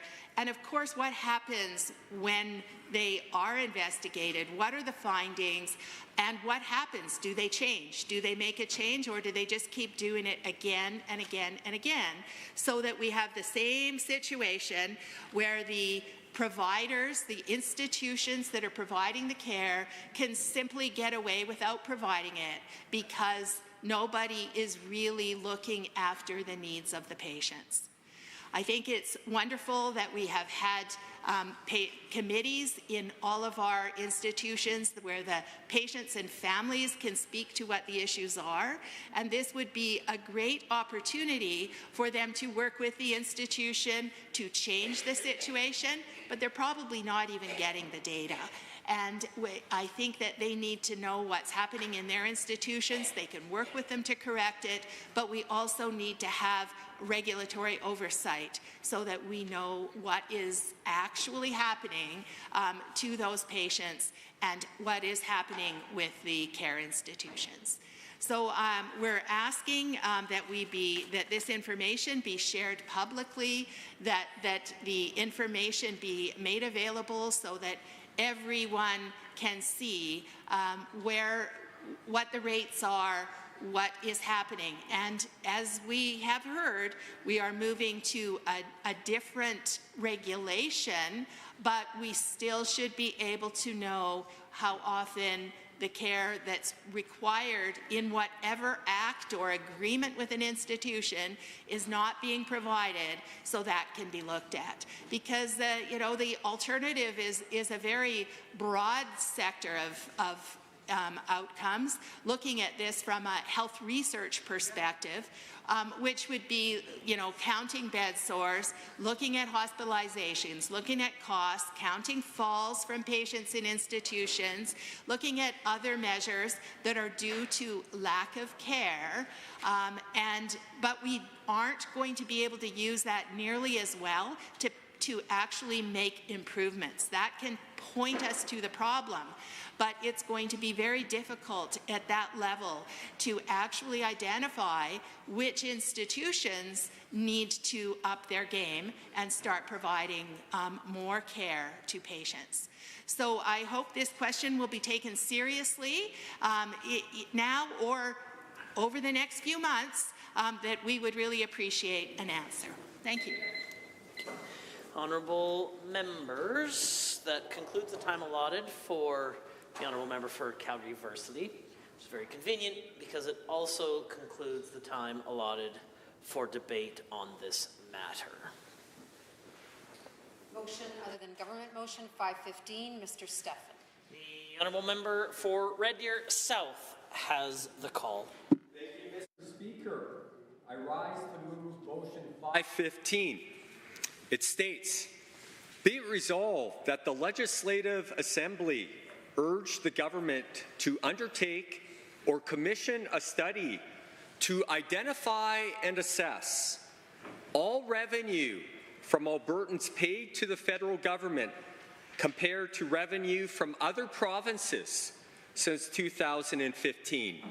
B, all direct and indirect expenditures from the federal government to Albertans compared to such expenditures to other provinces since 2015, and C, the total of the economic impact on Albertans from the federal government policies and actions since 2015. Mr. Speaker, the pith and substance of this motion is about truth. Truth is not partisan, Mr. Speaker. When government aligns with lies or untruths, we suffer for it. For example, Trudeau says his caucus is united. Mr. Speaker, what good does it do to unite to a lie? Not much, Mr. Speaker. Unity cannot be forced. It is produced when men and women seek to align to truth and do what is right. The wonderful thing about truth is that it can be relied upon and trusted unconditionally. Truth never lets us down. Now, there is a lot of truth around us, and there are a lot of lies around us. As it pertains to our stewardship and trust as members of the Legislative Assembly of Alberta, we seek the freedom and prosperity for all Albertans. It is our duty to seek to protect Albertans from being gamed, from being singled out and punished, from being gaslighted by some politicians who will not hesitate to attack Alberta for political gain. And motion 515 is all about that. And this motion is both relevant and material. It is a motion about hundreds of billions of dollars. Yes, Mr. Speaker, Albertans deserve to know the truth about how much we are contributing to Canada on a per capita basis versus other provinces. You see, Mr. Speaker, Albertans are the rainmaker partner. Albertans butter Canada's bread. That is the truth. And yes, Mr. Speaker, Albertans deserve to know the truth about how little in expenditures we are getting back from Ottawa on a per capita basis versus other provinces. And Mr. Speaker, this motion uses the phrase direct and indirect expenditures. Of course, there are direct expenditures, such as equalization, where Albertans are taken unfair advantage of. But we see a growing area of indirect expenditures, also where Albertans are taken unfair advantage of. For example, why are substantially all of federal jobs in this country located in Ontario and Quebec funded disproportionately by Albertans? Or why are all of the billions in battery plants located in Ontario and Quebec funded disproportionately by Albertans? And Mr. Speaker, just recently, Ottawa announced $100 billion plus high-speed rail in Quebec and Ontario, again, funded disproportionately by Albertans.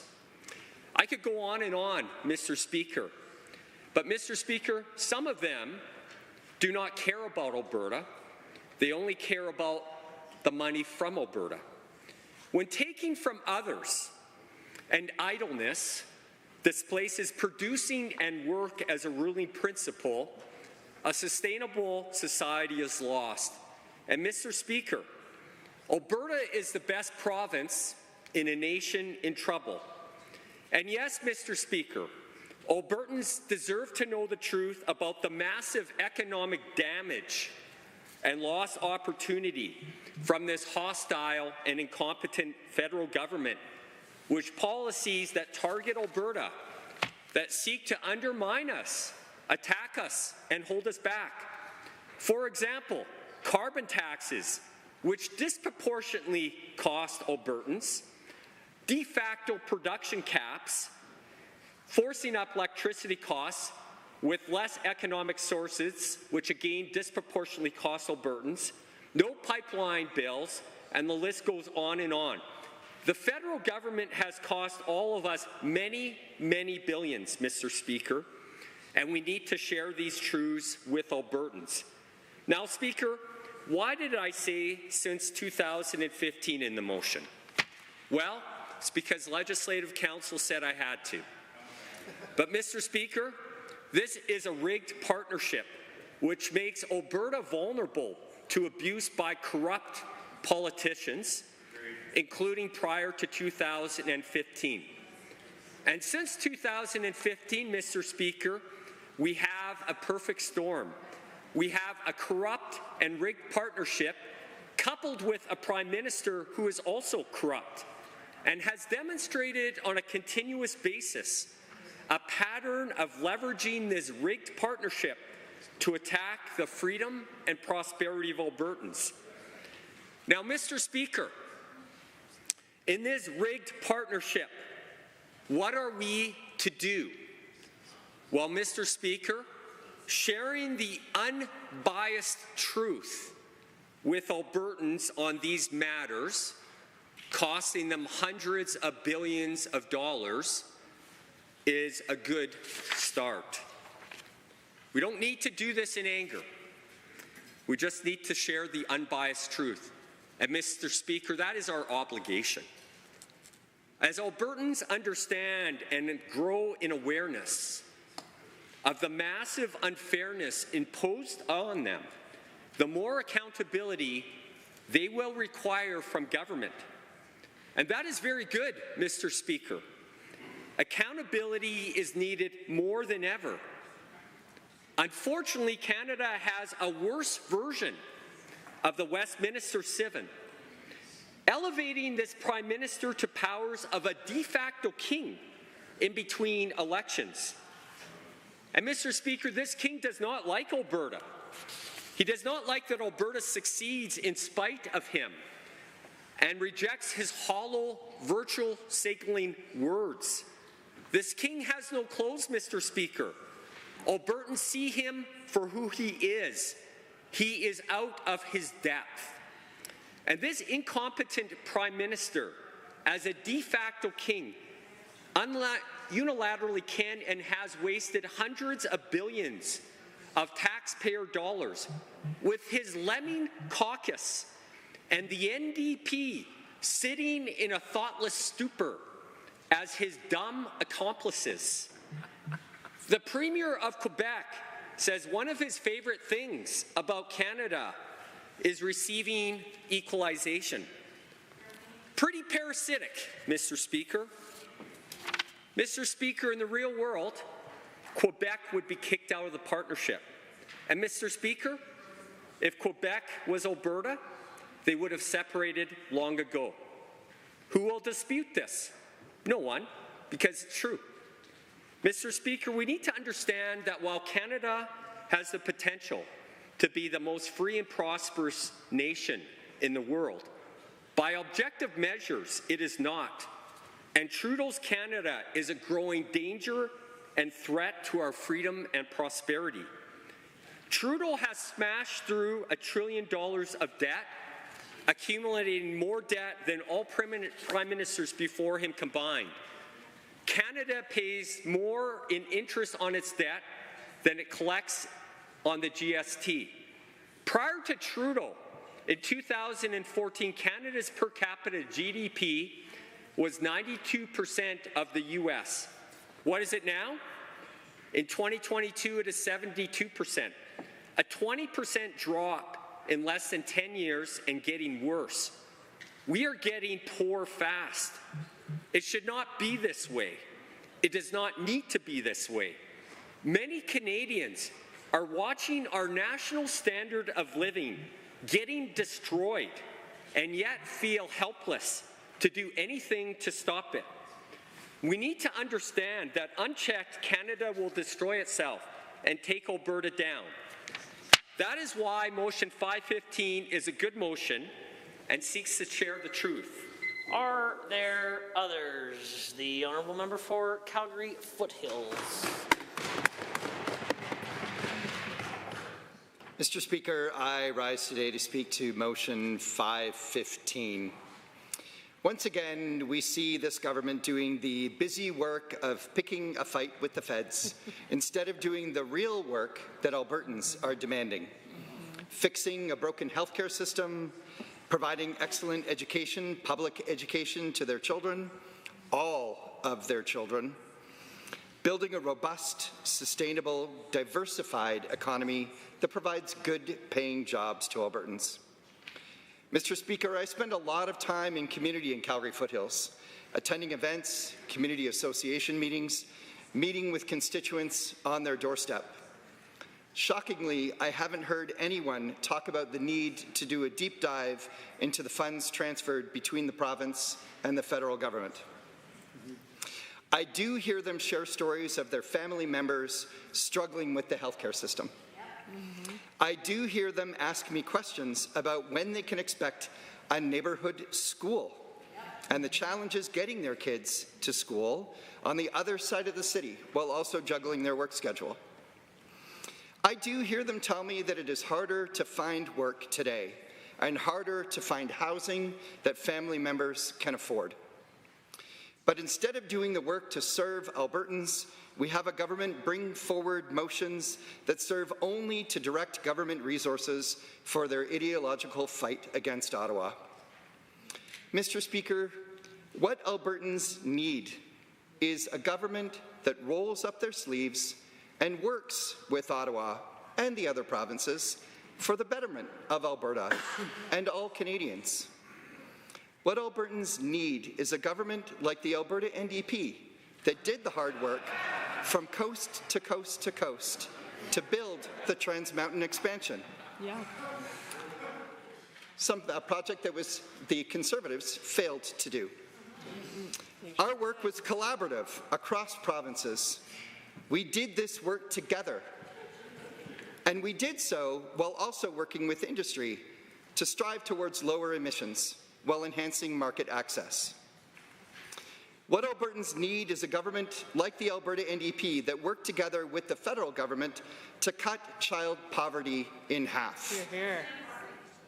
What we need is a government like the NDP that listens to constituents and builds the infrastructure that they need, like the Arthur J.E. Child Comprehensive Cancer Centre in Calgary. Yeah. Mr. Speaker, as we consider this motion, I'd like to remind the members of this chamber that the Harper government reviewed and authored our current equalization system that operates in this country. Oh, interesting.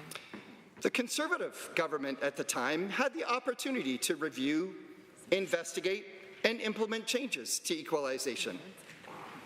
The former leader of the United Conservative Party and Premier of this province, Premier Kenney, was a member of Prime Minister Harper's cabinet and party to the equalization system that we have today.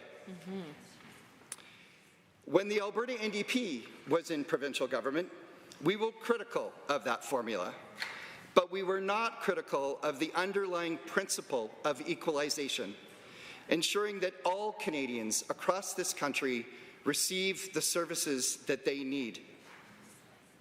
So while this government continues to point the finger at Prime Minister Trudeau, the questions they are asking in this motion can be responded to by their own, who sat in Ottawa to create our current system of equalization. Mr. Speaker, time and again we have experienced this government turn their back on funding from the federal government for programs that would support Albertans. This government said no to funding for dental treatments for children, and no to pharmacare for people living with diabetes. This government even passed a bill to block federal funding to any agency in this province under their jurisdiction, including municipalities and post-secondary institutions. If this government was really concerned what is best for Albertans, they would be spending the time, rather than answering the questions raised in this motion, sitting down with the federal government and collaboratively designing and funding programs that Albertans are asking for. Mr. Speaker, at this time, I move that Government Motion 515 be amended as follows. Prior to doing that, it's okay, please proceed to the amendment. If you just give me a second there, Honourable Member, the pages will deliver an amendment to me, the table, the mover, will clarify some things have happened, and then we'll proceed. Sorry. Oh, deliver everything first. Okay. No, yeah, I'll clarify some things have happened, and then I'll get you to proceed.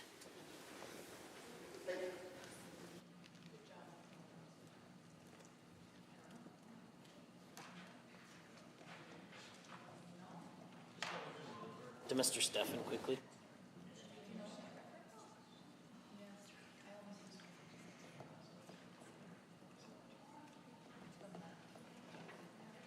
Honourable members, pursuant to Standing Order 41.5.2, an amendment to a motion other than government motion moved after the motion has been moved must do the following: be approved by Parliamentary Council.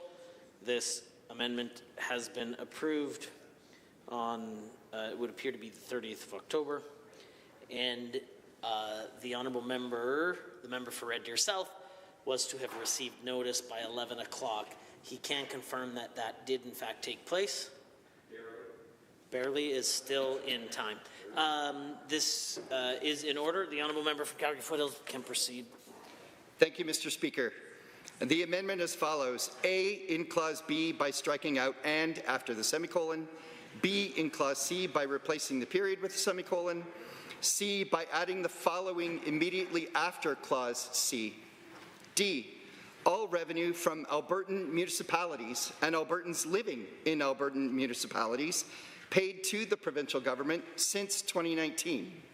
E, all direct and indirect expenditures from the provincial government to Albertan municipalities and Albertans living in Albertan municipalities since 2019. And F, the total economic impact on Albertan municipalities from provincial government policies and actions since 2019. Mr. Speaker, our motion requests that the motion include a full analysis of all funds between the province and municipalities.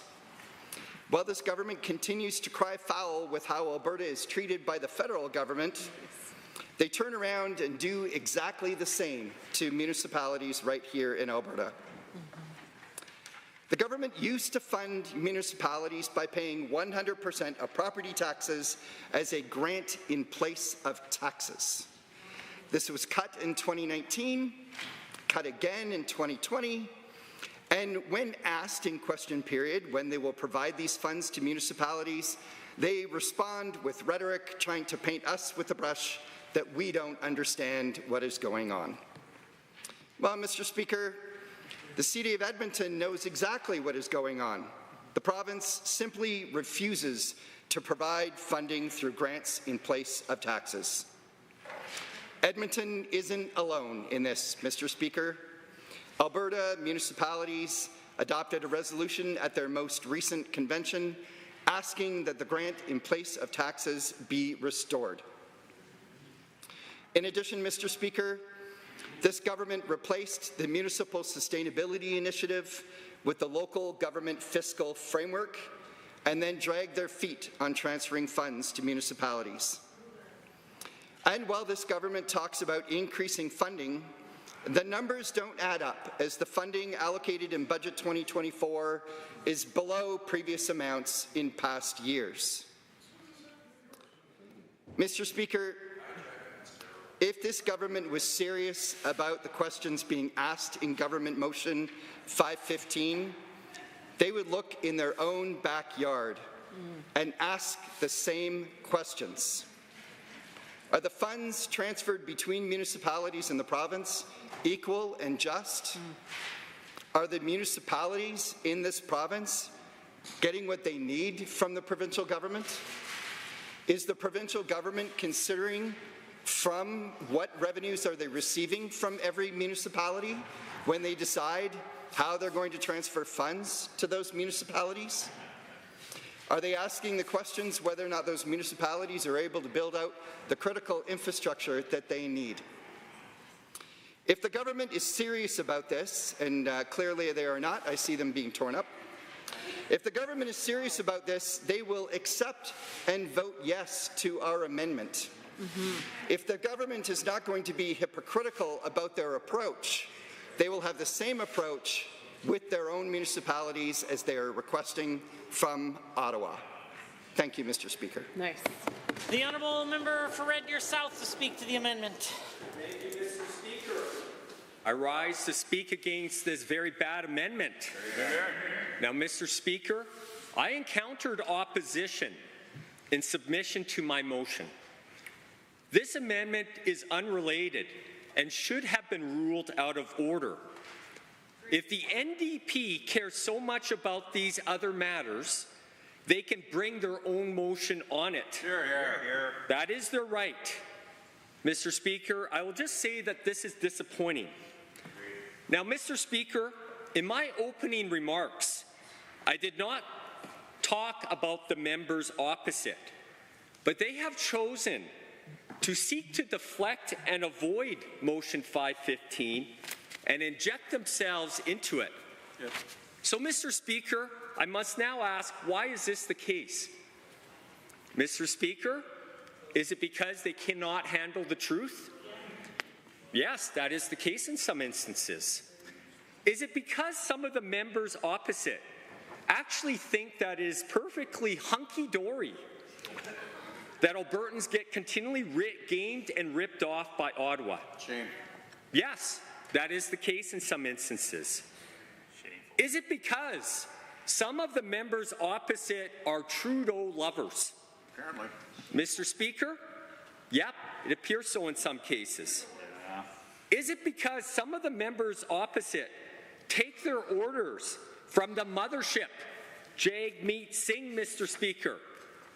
And Mr. Speaker, is it because some of the members opposite, not all, I am going to assume, really do not like me? Yes, that is true, Mr. Speaker. They wish I would not talk, Mr. Speaker. So, Mr. Speaker, the main reason I reject this amendment, besides the fact that it should be a separate motion, is because it seeks to deflect from the truth how unfairly Albertans are taken advantage of by this federal government compared to other provinces. And Mr. Speaker, I honestly do not understand why the members opposite appear to either not care or fail to understand these facts. You don't love Alberta? It is almost seems as if they are triggered by this, Mr. Speaker. Let me share an example. Quebec leveraging equalization through its state-controlled Quebec Hydro. Quebec Hydro boasts about providing the lowest residential power rates to Quebecers in all of North America. This has resulted in Quebec having one of the highest per capita swimming pools in North America, including more than California. As Quebec Hydro artificially sells power at under market, it reduces Quebec's income and fiscal capacity, thereby increasing equalization payments primarily from Alberta families and businesses. Quebec sandbags its hydro income in the billions. This allows Quebec to leverage and take billions more from Alberta businesses and families. In essence, under equalization, Alberta families and businesses pay for and subsidize Quebec Hydro, providing the lowest power rates to Quebecers in all of North America. Now, Mr. Speaker, we want affordable power for Albertans. Why are Albertans having to subsidize Quebecers' power? Why? And why do the NDP have no problem with this? But this is just the tip of the iceberg, Mr. Speaker. Another example, today, Trudeau announced he will seek to force Canada's oil and gas industry to cut emissions by 35% from 2019 levels. Mr. Speaker, the oil and gas industry has expanded since 2019.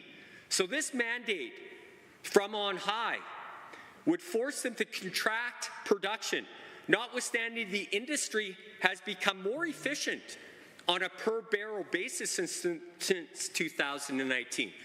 And I am told, Mr. Speaker, that this will shut down about 1 million barrels a day, cause billions in lost royalties to Alberta to pay for government services that all Albertans care about, and what the NDP asserts they care about, and it will cost about 150,000 jobs across Canada. Well, what will this mandate do to investment in Alberta? Who wants to invest in Alberta oil and gas if their investment is at risk? This plan will be forced through a cap-and-trade system, forcing companies to buy and sell a limited number of emission allowances. Mr. Speaker, this makes Alberta less competitive. This will cost Alberta. This will be destructive to Canada. This is directly in paragraph C of Motion 515, the economic impact of federal government policy on Alberta businesses and families. And Mr. Speaker, where is the NDP? Why are they not defending Albertans, Mr. Speaker? Yep. Now is not the time to sit in a thoughtless stupor with the Liberal Lemming Caucus and the NDP as their dumb accomplices. Some will say, why are you bringing forward this motion? It is divisive. Mr. Speaker, it is not divisive to stand up for Albertans. Here, here. Mr. Speaker, some will say this is contentious. No, Mr. Speaker, it is not contentious to tell the truth. The truth may make some angry, Mr. Speaker, but that is their choice. Mr. Speaker, there are storm clouds on the horizon. Let's tell Albertans the truth.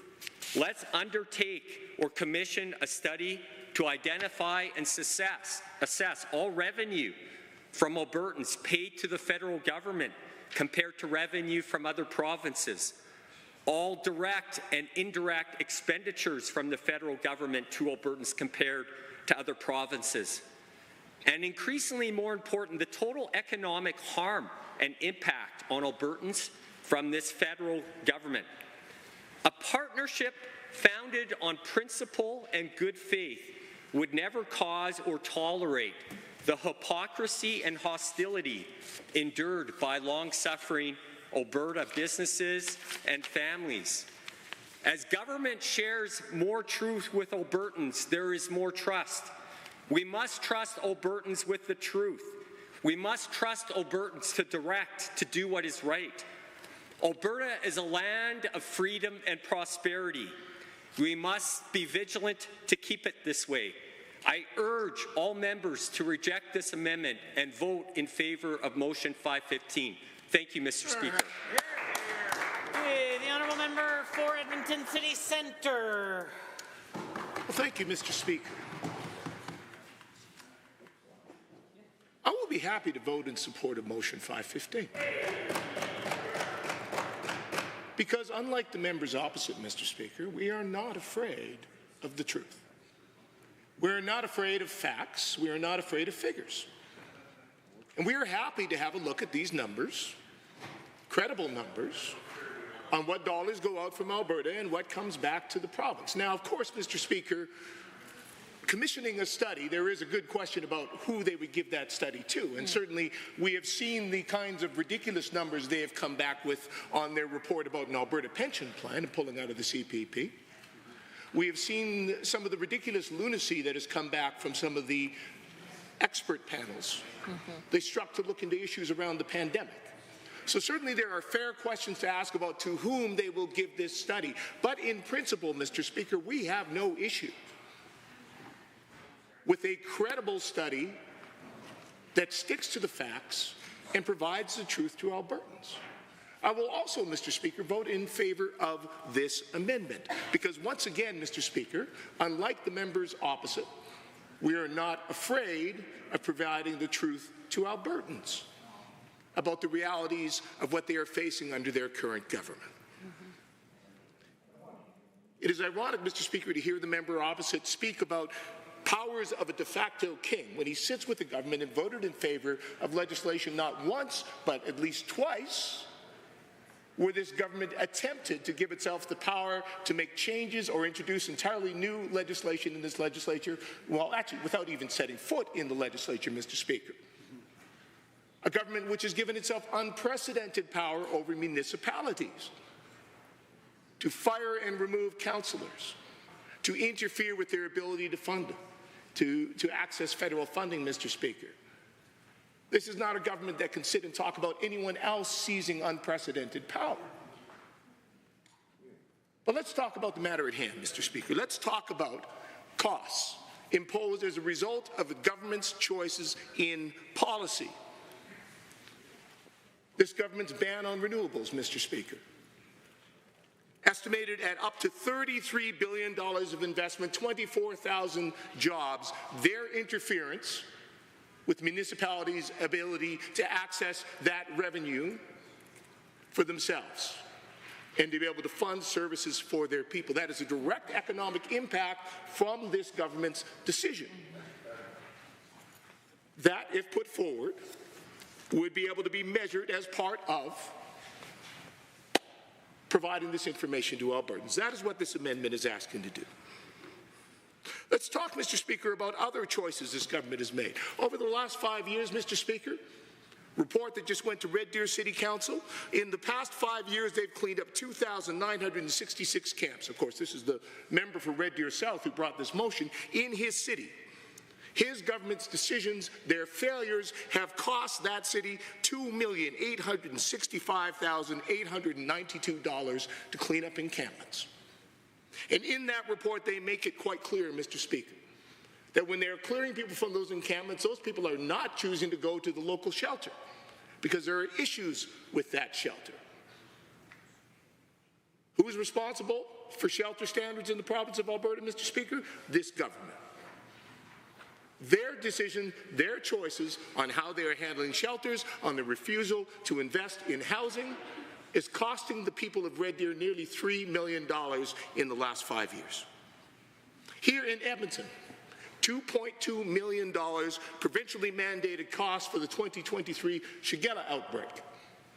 Again, Mr. Speaker, in part because this government has refused repeatedly to step up to the table in providing proper supports, housing, proper shelters, other pieces for individuals who are living unhoused. The drug poisoning crisis, Mr. Speaker.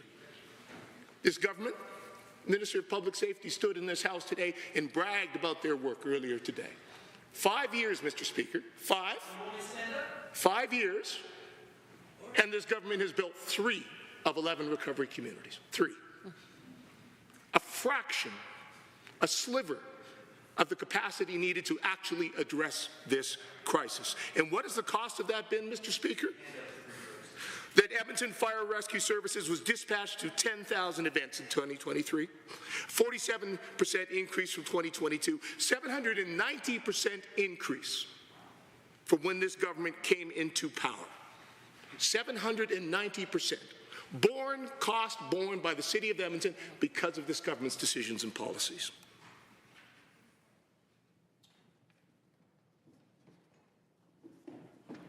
The response for the Community Standards and Neighbourhood Branch. In 2023, peace officers responded to 4,748 drug-related incidents, assisted in 631 Narcan deployments, a response that cost roughly $715,000, about 9% of the total volume of responses from peace officers in 2023.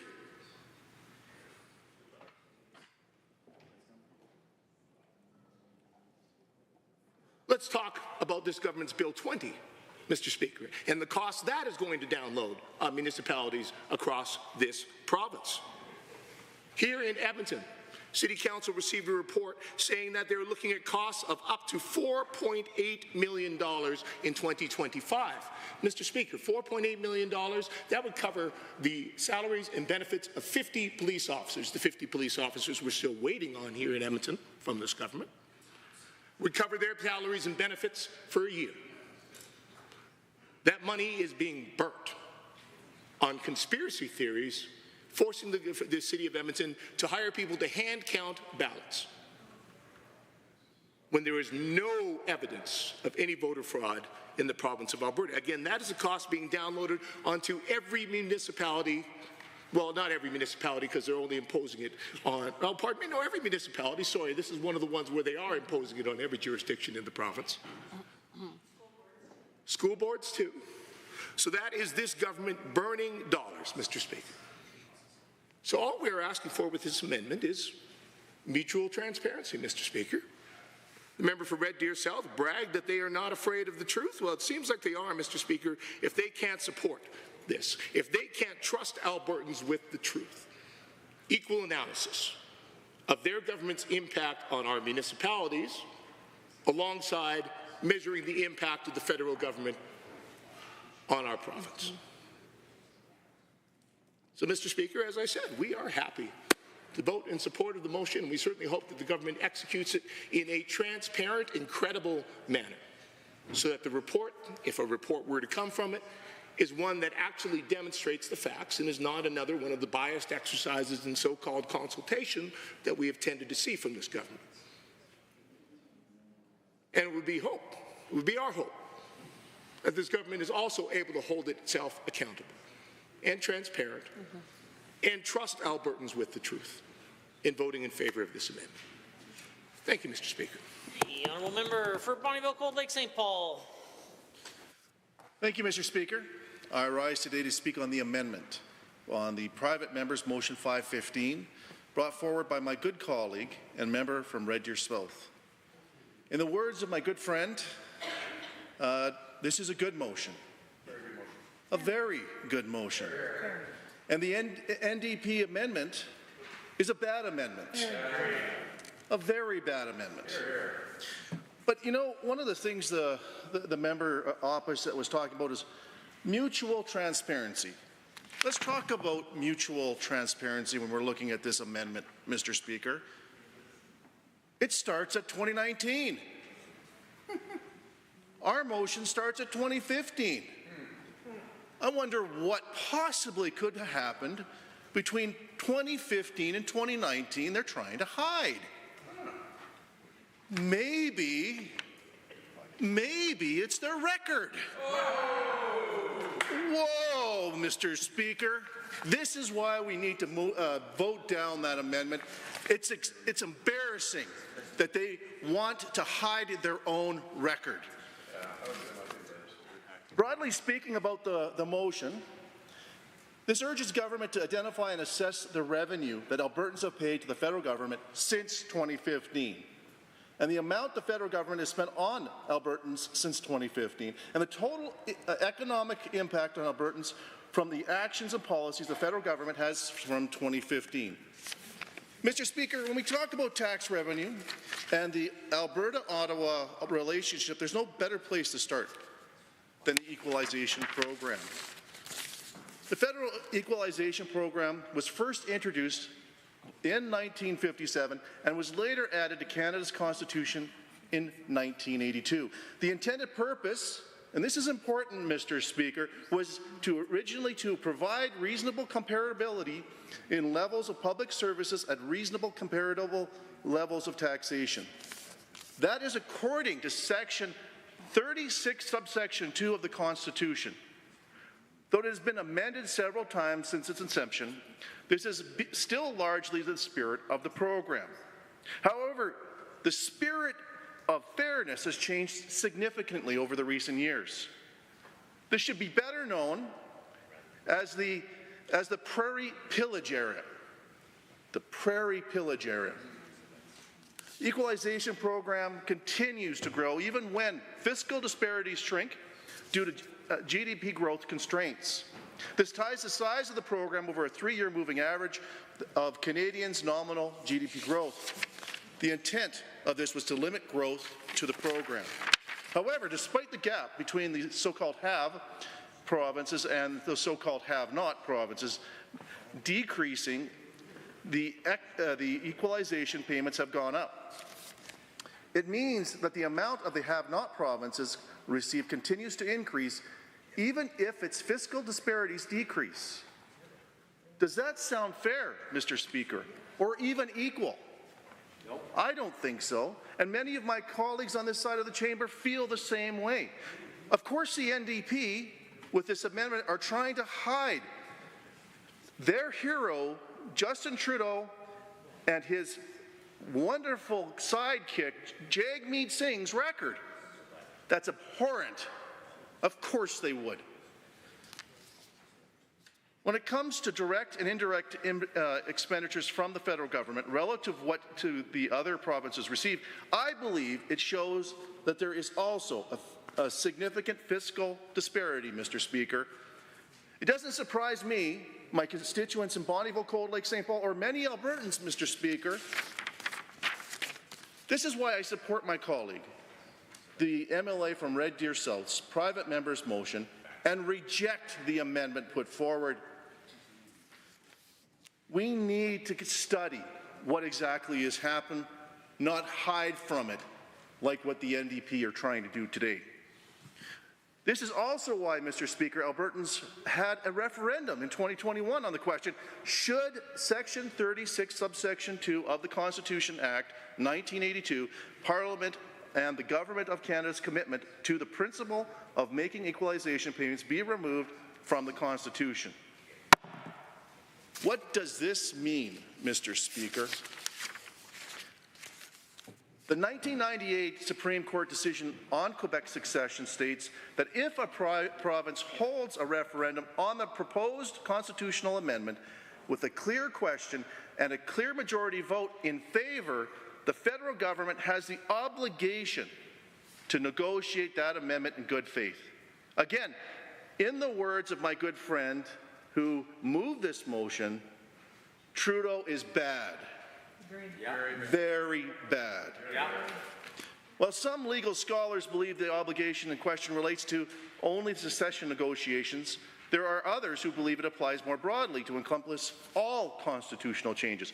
In the October 2021 Alberta municipal elections, a clear majority of 61% of voters agreed to the clear question in this referendum. Though Justin Trudeau doesn't seem to take the Constitution or the Supreme Court seriously, Mr. Speaker, Albertans do, and so do I. It doesn't surprise me, though, Mr. Speaker, that this never-ending spending spree Prime Minister Trudeau and his puppet Jagmeet have gone through is something that we all need to be questioning. To retain it seems that the NDP and the Liberals' sole reason for existence is to retain all the reliable revenue that Alberta is pitching its way. Of course, it's crickets from the Alberta NDP and their leader, Naheed Nenshi, who still hasn't got a seat in the chamber. It seems pretty easy to spend money or even advocate for money for Canada when it's coming from Alberta when you're not sitting here.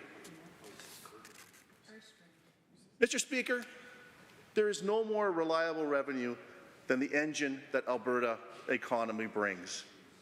And I'm going to tell you that it doesn't take a rocket scientist to know that we need to know exactly how much money is being drawn from Alberta and sent to other parts of Canada. We are a generous people. We are a compassionate people. But we have limits, and Albertans deserve to know that, even though the NDP moved an amendment that mocks this. That's shameful. Very bad. This brings me to my final component of my colleague's private member motion, being to identify and access the economic impact to Albertans from federal government policies since the 2015. Did you know, Mr. Speaker, that there is no Prime Minister or NDP flunky has accumulated more debt in Canada's history than Justin Trudeau and Jagmeet Singh? Even if you added all the previous Canadian Prime Ministers together. It makes you wonder why the NDP and their leader, Naheed Nenshi, have decided to align themselves so closely with the Liberals. Our former Prime Minister, Stephen Harper, very wisely warned us about Justin Trudeau in 2015. Initially, we would see tiny little deficits. This is what he promised before he got his mandate. And he promised three small $10 billion deficits after being handed a balanced budget by the previous federal Conservative government. Well, Mr. Speaker, we all know that was not the case. Former Prime Minister Harper also warned us that once the country loses the anchor of a balanced budget, it is always under pressure to spend more and not cover it. Well, Mr. Speaker, all these predictions turned out to be true. This is why I wholeheartedly support my colleague from Red Deer South in his private member's bill, because I want Albertans to absolutely be clear about what their federal tax dollars have been going towards. We all need to clarify on the revenues that Albertans pay to the federal government compared to the provinces. We need to clarify on the direction and the direct and indirect expenses the federal government spends on Albertans. And I urge each and every member here to support my good colleague, my very good colleague, my friend. Thank you so much, Mr. Speaker. Others, the honourable member for Airdrie East. Thank you very much, Mr. Speaker. It's an honour to rise in this House to speak to the amendment here before us on the motion. I heard the comments from the mover of this amendment in this House who used words like hypocritical. When Alberta stands up for Alberta, often against the federal government, members of the opposition take great offence, and I'm not really sure why, despite many of the facts that are so clear to Albertans right across this great province, one of which is this important issue that we're addressing here today. I think it's probably important, very briefly, to touch on Social Studies 101. Canada, as a country, exists via cooperation of the provinces. Yep. That's it. True. We have clear lines of areas of jurisdiction, many of which the government likes to step into, and Alberta spends quite a bit of money putting them back into doing the things that they are supposed to do, and allowing us as a province to do the things that we have every right to do. Now, the municipalities exist via permission and or creation, actually, of the province itself. That's it. This is a very different relationship. And I hope that members of the opposition are listening to me so that they can tell their supporters this very simple thing that we all learned in grade 6. Maybe they didn't all grow up in Alberta at that time. So let's start there. This amendment is completely disingenuous, and I'm saddened to see this move forward when we really need to be talking about the revenues that the inequity of revenues collected from Albertans to Ottawa and dispersed inequitably across the country. Nova Scotia has in fact taken the federal government to court over the inequity of the equalization payments. Quebec right now receives about $13.3 billion in equalization payments. They've received the highest amount of equalization transfers in the entire country. Now imagine, and I'll say that roughly we think, just for numbers' sake, about $50 billion comes from Alberta and is dispersed across the rest of the country. If we take just Quebec's portion of the $13.3 billion, that's roughly 266 schools in Alberta. 266 schools. We couldn't build, we don't need 266 schools in this province. We don't need that. That's an extraordinary amount of wealth just in schools in this province. Or even better, we could reduce every single Albertan's tax by about $2,600 per year. Wow. That's like half of a hockey fee. That's a number of different impacts to every single $2,600 directly back in Alberta's pocket. That's just from the $13.3 billion that Quebecers receive. The Quebecers get in their pockets that came from Alberta and Alberta's wealth. Imagine here for a second, actually, if we didn't just think about fairness, right? Albertans have been very generous to the rest of this country. Not only do we share our hard-earned dollars with the rest of Canada to make things equitable and fair, we provide employment for many other Canadians who come to Alberta, who make a very decent wages, and then fly back to their home provinces and pay taxes there. So this is the indirect cost in which Alberta is contributing to this great country. Yep. Imagine for a second if Alberta were to unleash its ability to be prosperous. I think the Alberta advantage is a very real thing that's existed in this province for quite some time, where Albertans were really had the opportunity, still have the opportunity to be something great, to do something great. And over the years, throughout the actions of this federal government, through the tanker ban, Bill C-69, a number of other hostile pieces of legislation, or what came out today, the emissions cap, which will probably 150,000 lost jobs. It'll cost every single Albertan. The estimate is about $419 a month. Imagine for a second those things didn't exist, and Alberta's opportunity to provide a wonderful lifestyle for all Canadians was unleashed. We wouldn't be here talking about the unfairness of transferred payments, of equalization payments. We wouldn't be talking about this because Albertans, Canadians, every single Canadian wouldn't be struggling to pay taxes. We wouldn't be struggling to buy food. We wouldn't be fighting about these things. We wouldn't have crippling economic policies and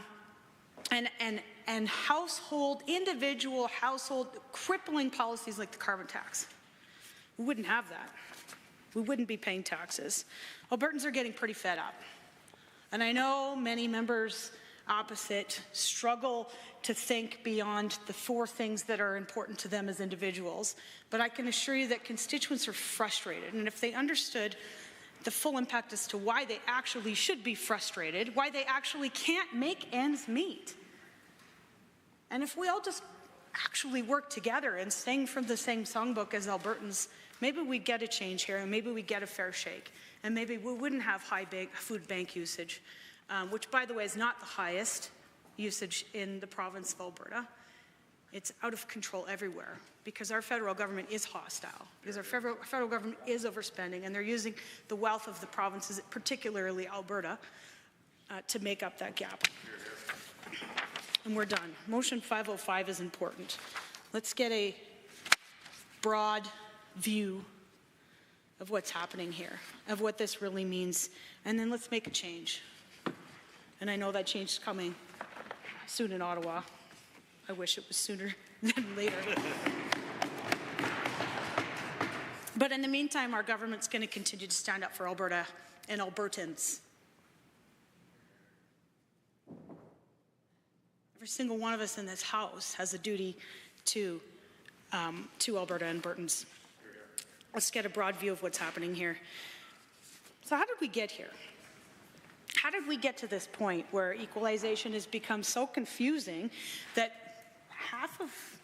less than half of the members in this House don't actually understand what it is?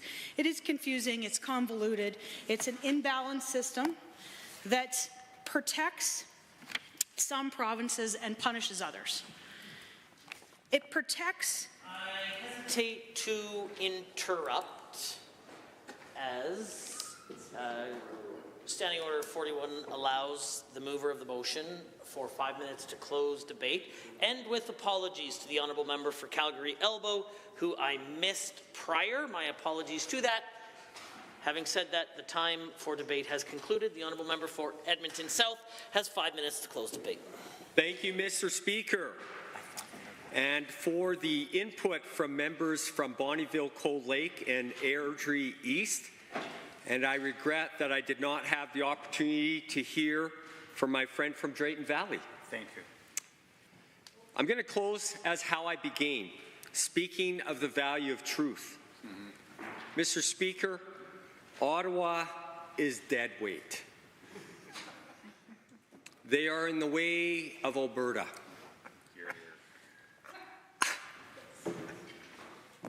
It's true. It is. While we cannot control the choices of others, we can make positive choices for ourselves. By doing small and simple things, informing ourselves with the truth, doing what is right, it is surprising how much positive improvement occurs, both in speed and scope, sometimes even in miraculous ways. I know this is true. Our ability to make better choices increase as we inform ourselves with truth. As truth always prevails in the end, we can unconditionally trust in it. Let's provide Albertans with the unbiased truth and facts surrounding fiscal federalism. Who is paying what? And who is getting what, directly or indirectly, from Alberta businesses and workers? Albertans should be supplied with the truth about what they are paying for. That is what Motion 515 is all about. Mr. Speaker, we cannot sit in a thoughtless stupor with this lemming Liberal caucus and the NDP puppets as their dumb accomplices. That is very bad, Mr. Speaker. Very bad. Let's arm Albertans with more truth and trust them to lead, to know what is best. Let's increase Alberta's leverage for fair treatment. The less Alberta needs Canada, the more leverage Alberta has. Albertans need to prepare, insulate, and protect themselves from this accelerating train wreck, which unabated will crash as sure as night follows day. Alberta is a blessed land of freedom and prosperity. Hear, hear. And Mr. Speaker, we must be vigilant to keep it this way. Yep. Reject this unrelated NDP amendment and vote for motion 515. Thank you, Mr. Speaker. Honourable members, the Honourable Member for Red Deer South has closed debate on the amendment as proposed by the Honourable Member for Calgary Foothills. All in favour of the amendment, please say aye. Aye. Any opposed, please say no. No. In my opinion, the noes have it. That amendment is defeated. On the motion, other than government motion, 515. All in favour of the motion, please say aye. Aye. Any opposed, please say no. In my opinion, the ayes have it. That motion is carried and so ordered. The Honourable, the Deputy Government House Leader. Well, thank you very much, Mr. Speaker, and let me take this last opportunity to congratulate the member for Red Deer South for a job well done. Mr. Speaker, with that said, I move to adjourn this Assembly until 1:30 p.m. tomorrow, Tuesday, November 5th. The motion, as proposed by the Honourable the Government House Leader. All those in favour, please say aye. Aye. Any opposed, please say no. In my opinion, the ayes have it. That motion is carried and so ordered, and the House stands adjourned until tomorrow at 1:30 p.m.